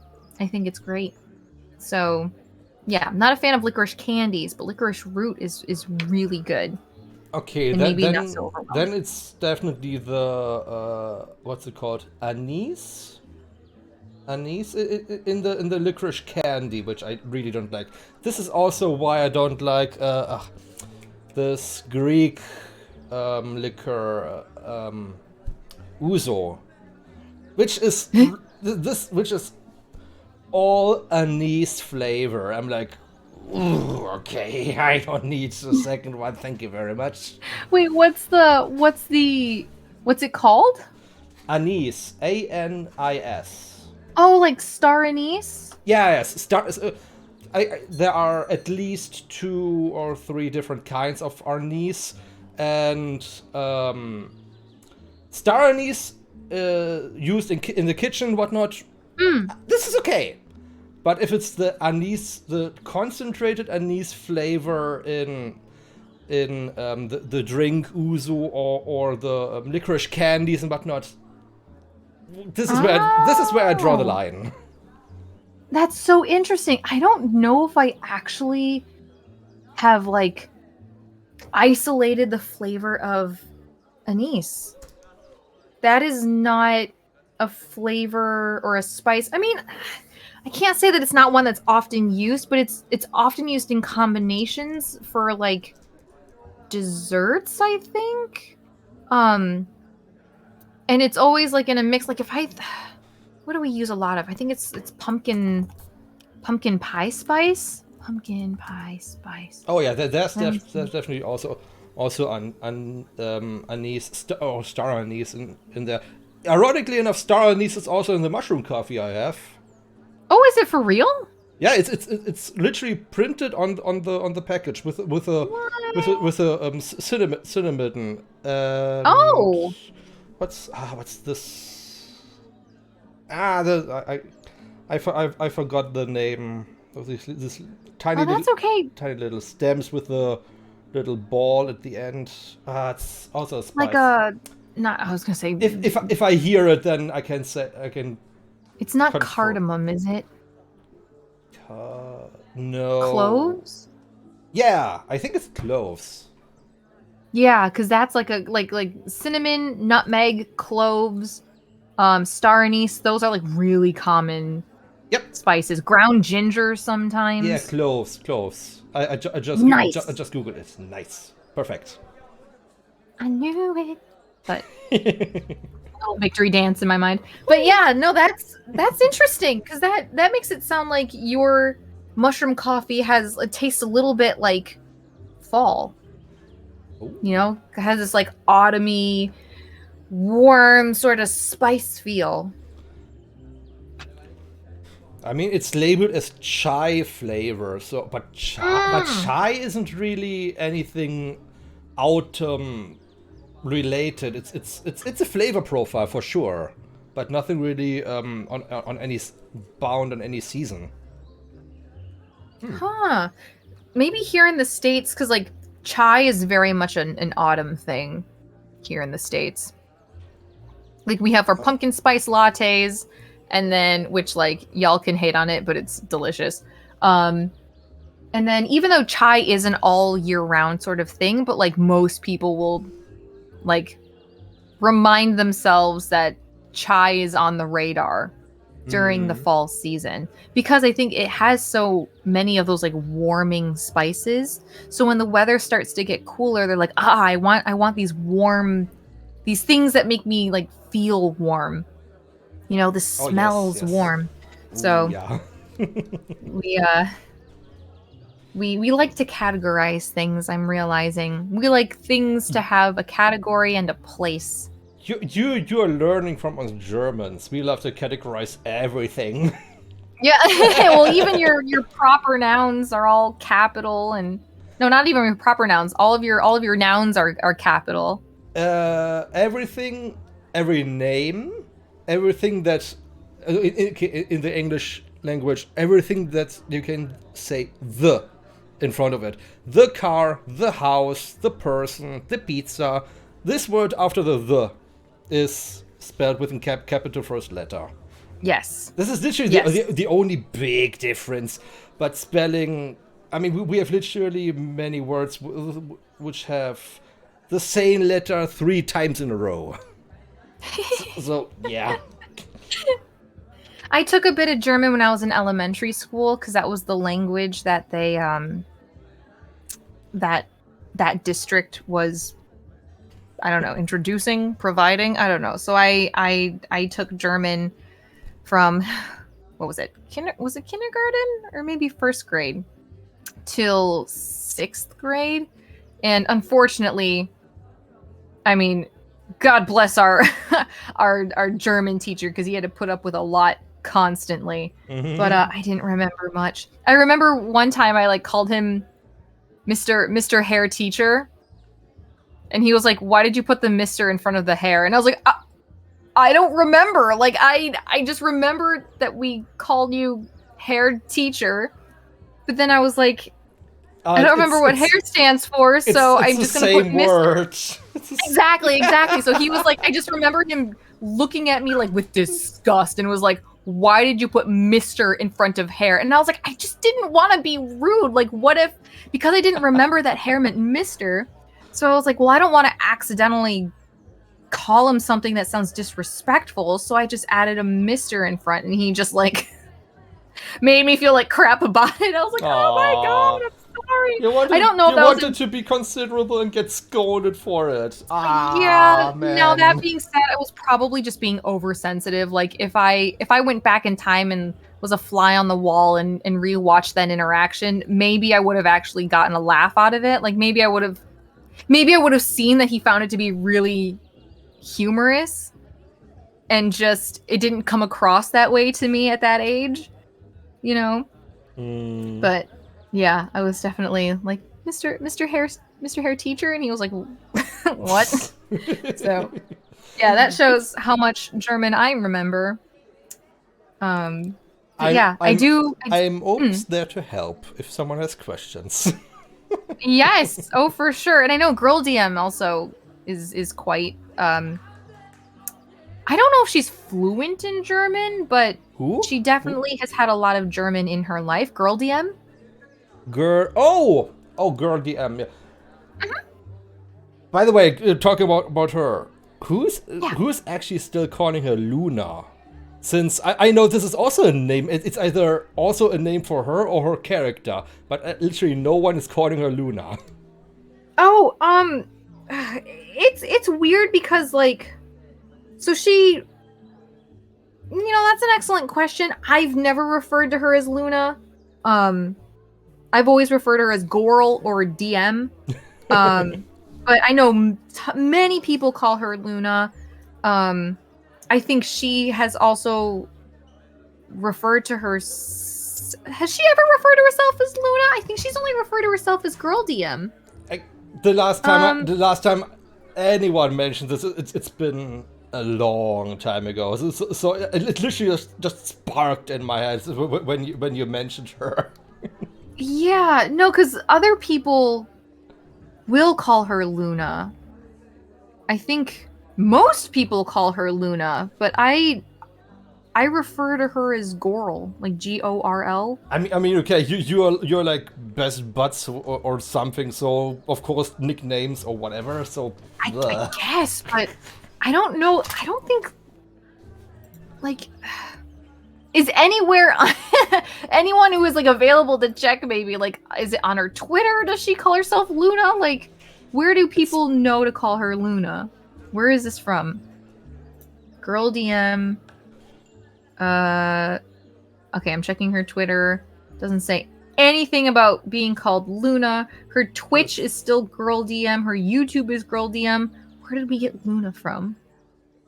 Maybe for a brief period in time, she tried to switch and then just went back to DM. But I think, if I remember correctly, she was always Girl DM. Yeah, that's for sure. Yeah, but but I remember the Luna phase, but Yes, people but do call her Luna, and I don't know why. but not as prominent as you remember right now. So I don't know. Yeah, that's a good question. I don't remember. She probably said it on one of her streams. I'm gonna have to ask her because now I'm curious. Like, where are we getting Luna from? Because I remember, I mean, I knew her always as Girl DM, and then a mutual friend of ours referred to her as Luna because obviously we did GHK radio together, and so when we were looking when I was thinking about like who to do GHK radio with, because obviously that was even before we came up with the name, so I was like, I know I want to do some sort of podcast. I want to think of a couple of people who I feel like I could have like really loose and easy conversations with. And I immediately thought of Kai for sure, and then I was kind of thinking Girl DM, but I wasn't like entirely sure, so I was bouncing it off of another friend of mine, and they're like, yeah, you could ask Luna. And I was like, who's Luna? Like, what is that? And he was like, Girl DM. And I was like, why'd you call her Luna? And I don't remember the reason. I think he said like, oh, that's her, like that's what she goes by. And I was like, I didn't know this. I don't know where people are getting this from, but enough people call her Luna that I'm like, fine, we accept this as fact. Yep. And it's fine. But so I don't know. I'll have to ask. Now I'm very curious. Yes. I actually have one last question before I... Okay. Everyone in the chat who still have some questions for Harune, please line up. Put them in the chat. Because I have the final question for the stream for you. Yeah.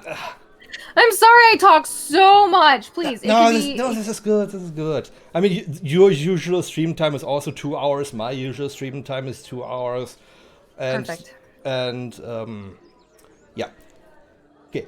Which is the food which blew you out of your imaginary socks and you say, this is the best thing I ever ate? Literally, Food Wars style, blasting everything off in your head. It was like, oh, I'm in nirvana now, or something like this. You know what? It's fantastic that you've asked this question now, like at this period in our lives, because if you had asked me like even a few months ago, I would not have been able to answer you. Ooh. But I actually talked about this even on my own stream. First off, I should preface by saying I'm not a big red meat eater. I like burgers. I like steaks. I like all that good stuff. Like, I like beef, but I don't eat it a lot. And it's not for any particular reason, but most commonly, it's like, often it's a little bit dry. It's a little hard to chew. And even if the flavor is okay, but like I just spend so much time chewing that I'm like, I'd much rather just like have a chicken dish or something, you know? So, not a big red meat eater. However, about 2 months ago, maybe 3, a friend of mine that I hadn't seen for a long time was like, hey, let's pick a day to hang out. I'll come over, I'll bring steaks, I'll cook them, and we can just like have a meal. And I was like, that sounds awesome. But I was like, that's nice. You know what I mean? Like, once again, not a big red meat eater, but I don't hate it. But I was just prepared to be like, okay, so steaks mean that I'm going to have to spend a lot of time chewing.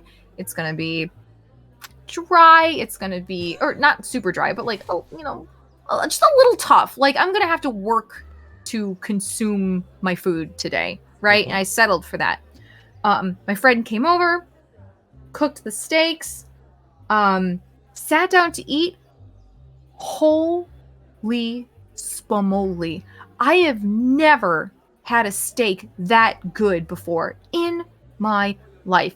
And once again, I don't eat a lot of steak, but the steaks that I have had were either ones that my parents had cooked, or if we've gone to like steak houses and I've gotten like either pieces of steak that I've shared from with my parents, or if I like ordered myself like a small cut of steak or something. Mm-hmm. But once again, always a chore. This steak was so soft and smooth. I did not have to fight my food. I did not have to like chew it for half an hour. And that's just like the texture, right? But the flavor was amazing. Like it was Whoa. perfectly seasoned. They had cooked it in they had pan-seared it with butter, which even though is dairy, I realized that I'm actually okay with butter as long as at least butter, yes. yeah, thank goodness. And I was like, why is that? Like, am I just lying to myself? But a family member looked it up and they were like, there's apparently like less lactose or less it's just stupid to say, but there's less dairy in butter than like straight up milk. Mm-hmm. I don't get it entirely, but I was like, I'll take it. So they had pan seared it in butter and seasoned it with salt, pepper, and a sprig of rosemary. Oh, classic. Just like on the top. And it looked gourmet. Like it looked like something that you would see in a restaurant. Mm-hmm. But also the biggest difference was they cooked it medium rare.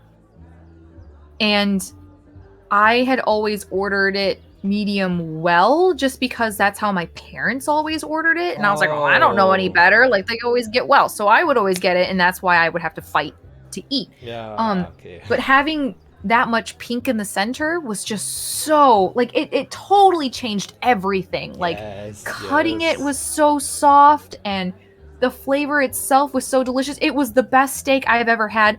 And I mean, it could have just been the way the steak was cooked, like the fact that it was medium rare, but like I don't know, like because I had such low expectations, it was just such a refreshing meal.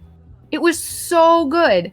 And I just recently went to another steakhouse to celebrate a family member's commencement. Mm-hmm. And I got a steak, and even though I got it medium rare, it still wasn't as good as my friends. And I was like, what did you do to get this steak so delicious? And they were like, well, like the seasoning's easy, like butter, salt, salt, pepper, and rosemary. And I was like, oh my god, yeah, that's so basic. But another big thing was that they got grass-fed and finished beef. Oh. So these cows were raised on their natural diet rather than a diet built on like eating a bunch of grains and corn. Yeah, okay. Right? Yeah, this makes a big difference. I mean, there's a reason why Wagyu beef is so expensive. Nice. The special stuff they eat, stress-free their entire life, and I literally have the best lives ever. Well, until they are slaughtered.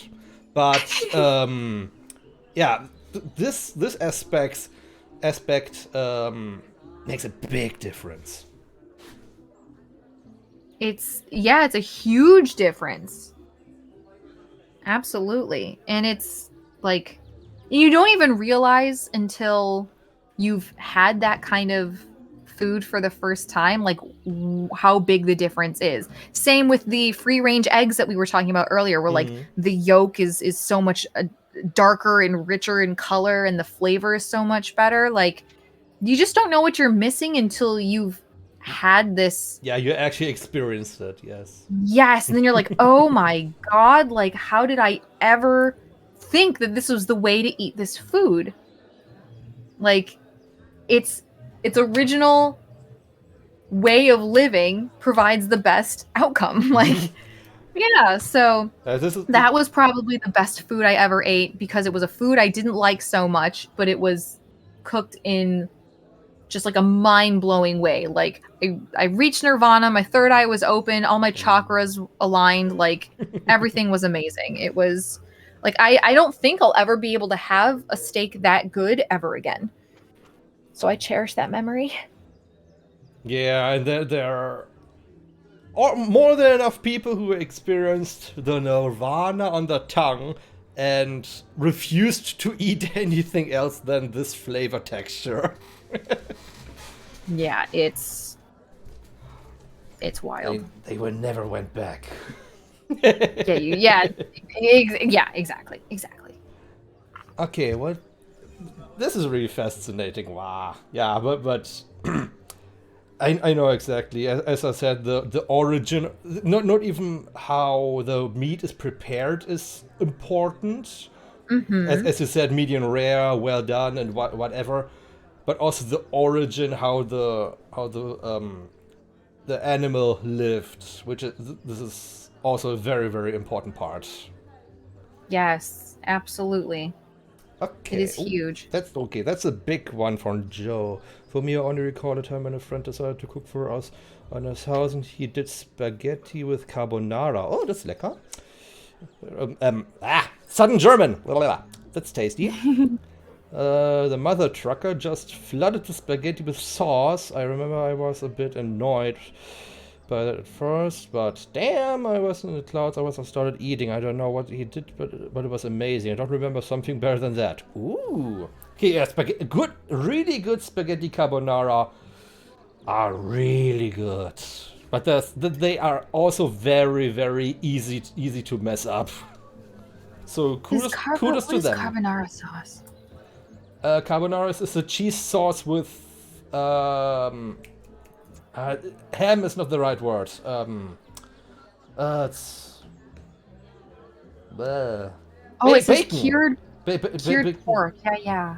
Yeah, cured pork, bacon, squares, and cheese egg yolk sauce. Oh, interesting. Yeah, I literally have, after my arrangement of mangas, I have cookbooks in my shelves. Perfect. Yeah, even though my star cook of choice is a little quote unquote controversial in the eyes of the Twitter world, but I'm a big fan of Jamie Oliver. Oh, Jamie Oliver! I've seen his stuff. Yeah, is he controversial? It's okay. This is my personal rant, but you know Uncle Rogers. Yeah. He did a video about reacting to Jamie cooking fried rice, and he used chili jam in it. And he was like, "Oh, I could you ancestors were crying." And the internet exploded. Everyone was agreeing on Uncle Rogers and was bashing left and right and left again on poor Jamie. I was like, "Frick you all!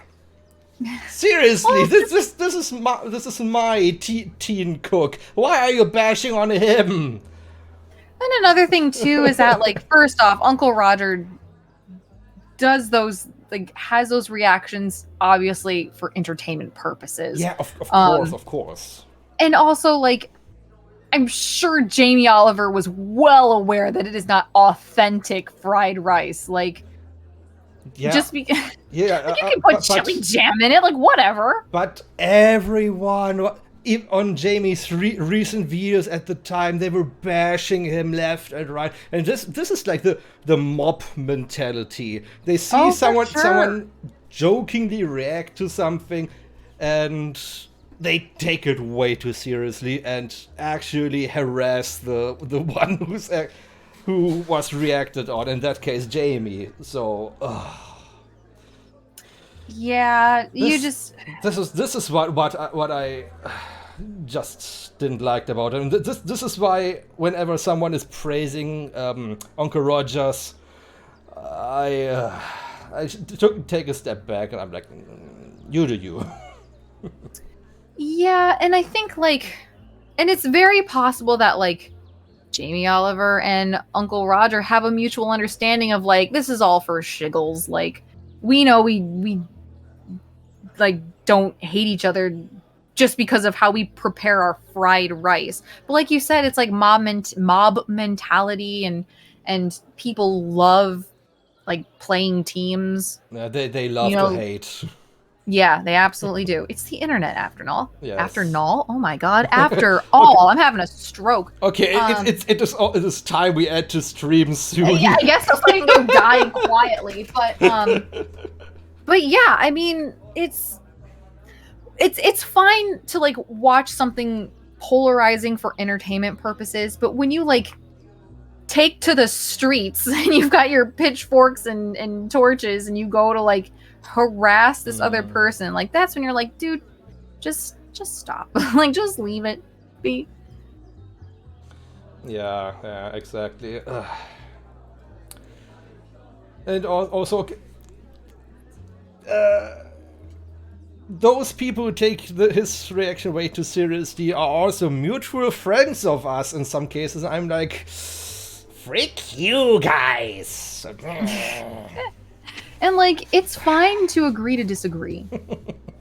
As long as you're not harassing someone about it. Like, that's fine. Like, there was a video that Uncle Roger did of like, oh god, was it Rachel Ray who tried to do a fried rice dish, but she like, I don't remember what she did. She did a couple of egregious things that was just like, this is not how you handle rice. Like there's was it the one where someone strained? It's I think the right word. Strained the rice after with the cooking? with the colander. Yeah, there was something about that, and he was like, "Why you gotta use a colander?" Which, like, you know, I understand, like, if you're just working with the tools that you have, or like this is just what you do. But I think, especially as like a professional chef, you have to have learned all the different ways of ethnic cooking and like how this country handles cooking rice, how rice has been handled and mastered over the centuries. You know what I mean? Like, rice is not a new dish that just came out recently, you know? Like, it's pretty it's a tried method how to wash and prepare rice. And so there are a couple things that are just like, are you doing this to meme? Like, are you just doing this because you want some reaction? Because that's a bit wild. But I guess you could say that for anything that you see on the internet. You know what I mean? Like, you just don't know like why they do what they do. But to once again, like, you can disagree, but the moment you start harassing somebody for it, that's when it's just never appropriate. Yeah. So that's my 2 cents.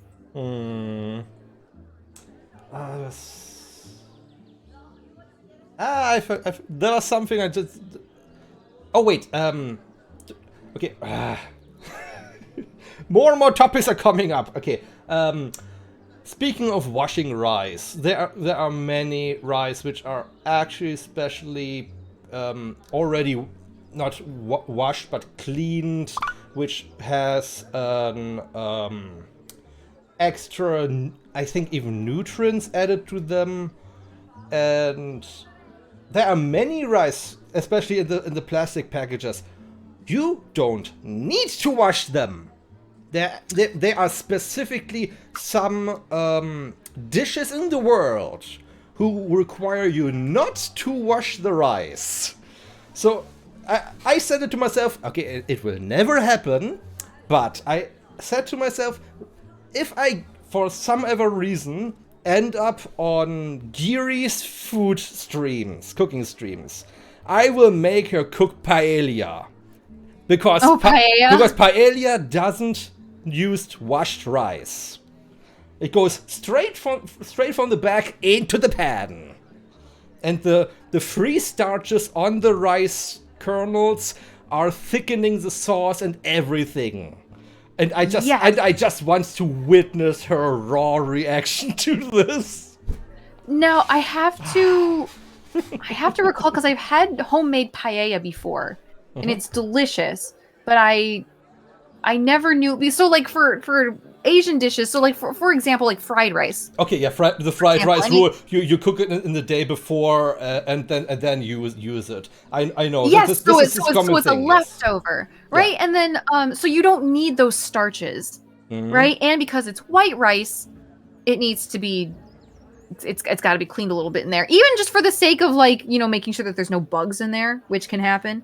But for paella, I can't recall. Is it used with like a blend of wild rices, like black rice, Um, brown rice, or is it still just plain old white rice? it Because is. I It think is. It, Spanish dishes I think you it's round white rice. I think they were round and not the long ones. okay, because let's see. So it says paella is a rice dish originally from Valencia. Paella is regarded as one of Valencia's identifying symbols. I want to know about the And rice. there's also Um, the tourist paella and the authentic paella. Since tourist paella is always with seafood. The authentic oh, paella is with rabbit and meat. oh, But okay. it can also have some seafood depending on where it's prepared. If it's more on the shores and beaches and whatnot, of course there's more fish, but the strictly fish paella or seafood paella is for the tourists. Oh, I did not know that. So my friend who made me paella, like homemade paella, they had gone to Spain Hmm. for a study abroad trip. They stayed in Segovia, and um there they had paella with seafood in it. So I don't know if that was just them being like, hey, we have to cater to the tourists. We're going to put seafood in this as their palate prefers, or if it has just been modified over the ages and they realize that they also like it with seafood. I'm not sure. But it says they use, going back to, I guess, to my original question, it says they use raw bamba rice. So it's shorter and rounder than like Ah, yeah. That's what you traditional said. Asian Yeah. rice. It's more Let's rounder see. rice. Yeah, I remembered right. Yeah. It's cute though. I kind of like how it looks. Yeah. It's cute. Oh, so seafood and mixed paella. So it says on the Mediterranean coast, Valencian fishermen used seafood instead of meat and beans to make paella. In this recipe, the seafood is served in the shell. Later, Spaniards living outside of Valencia combined seafood with meat from land animals, and mixed paella was born. Oh. So it looks like it Okay. wasn't just tourist. It seemed like if you lived on the coast and you had more access to seafood, then that's Yeah. what they Okay. chose to add instead. That makes sense. Yeah, it makes total sense. Especially if it's in a time where not everything is available everywhere, like nowadays. Yes, exactly. Yeah, that makes sense. So. Okay. Anything else from the chat before we wrap up? It's been 2 hours 20 minutes. So Oh, I know. I'm so sorry. I kept you for way longer. it's okay. It's okay. Even now, it is still the shortest food talk I ever had. Oh, thank goodness. Yeah, since it's Sui's. Okay, the first one was with Argama, and we literally had to stop me because she had to go grocery shopping. I was like, okay, good, we can end here. And in Surin's case, she was asking how long actually plans to do the stream. I was like, I don't know, how much time do you have? And we kept talking, kept talking, whatnot. So this was a while. Yeah, it's easy to run down that slippery slope of conversation after conversation. And I mean, we actually, except the one mention of the okonomiyaki, we actually didn't even tackle all the food you probably tried in Japan. or any family recipes. I mean, it was also touched on a little bit, but we didn't make a deep dive into this direction either.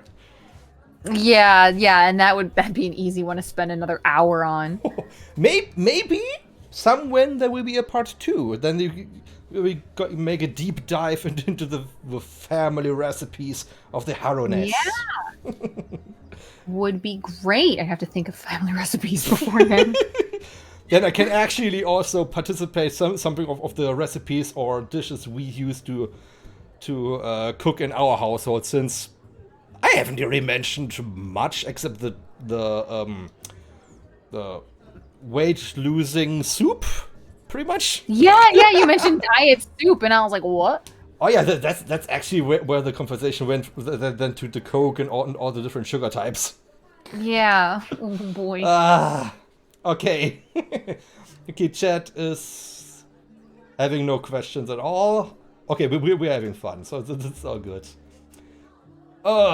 Then, well, thank you everybody for watching. Thank you, Harune, for spending the time with me. It is wonderful talking with you. Oh, thank you. Thanks for having me on. I really had a good time. Sorry for like ranting and getting all preachy at some point. Really did not intend to. It's okay, it's okay. I actually already found one who we can raid. She actually started not that long ago. Yeah, not even half an hour ago. We're going to raid Elara. She's playing Elden Ring. Yeah, there are actually still people around who play Elden Ring. Not everyone has abandoned it. So... Goma! Thank you for the tier 1 sub. Wow. Didn't expect that one. Arigatou gozaimasu. Thank you. Last second sub. That reminds me, I still have to work on some of my sort of my alerts. I still have some of them since day 1, and I'm in my 4th year. Oh, don't even worry. Okay, raid initiated. Everyone, hop on in. Okay, then yeah. Once again, thank you everybody for watching. I mean, you graduated, but have you any things to say, to announce, or something? I don't know. Your Discord, you're still active in your Discord? Yeah, more or less. Like, even though I don't chat a whole lot in there, I'm always looking at the messages. Always. So, and we still do anime nights. Anime night. I was gonna say you just Yes. did it yesterday, if I remember correctly. 2 days ago. 2 days ago. Okay. Yeah, it's always in the middle of the night for me, so I never can participate. Yeah, no problem. Oh my gosh, you just caught me in the middle of a yawn. Sorry. How dare you? Nah. But yes, we still have anime nights. We just finished JoJo's Bizarre Adventure Stone Ocean, and so next week we're gonna watch Weathering with you, and then we're gonna start Vinland Saga. So. Ooh.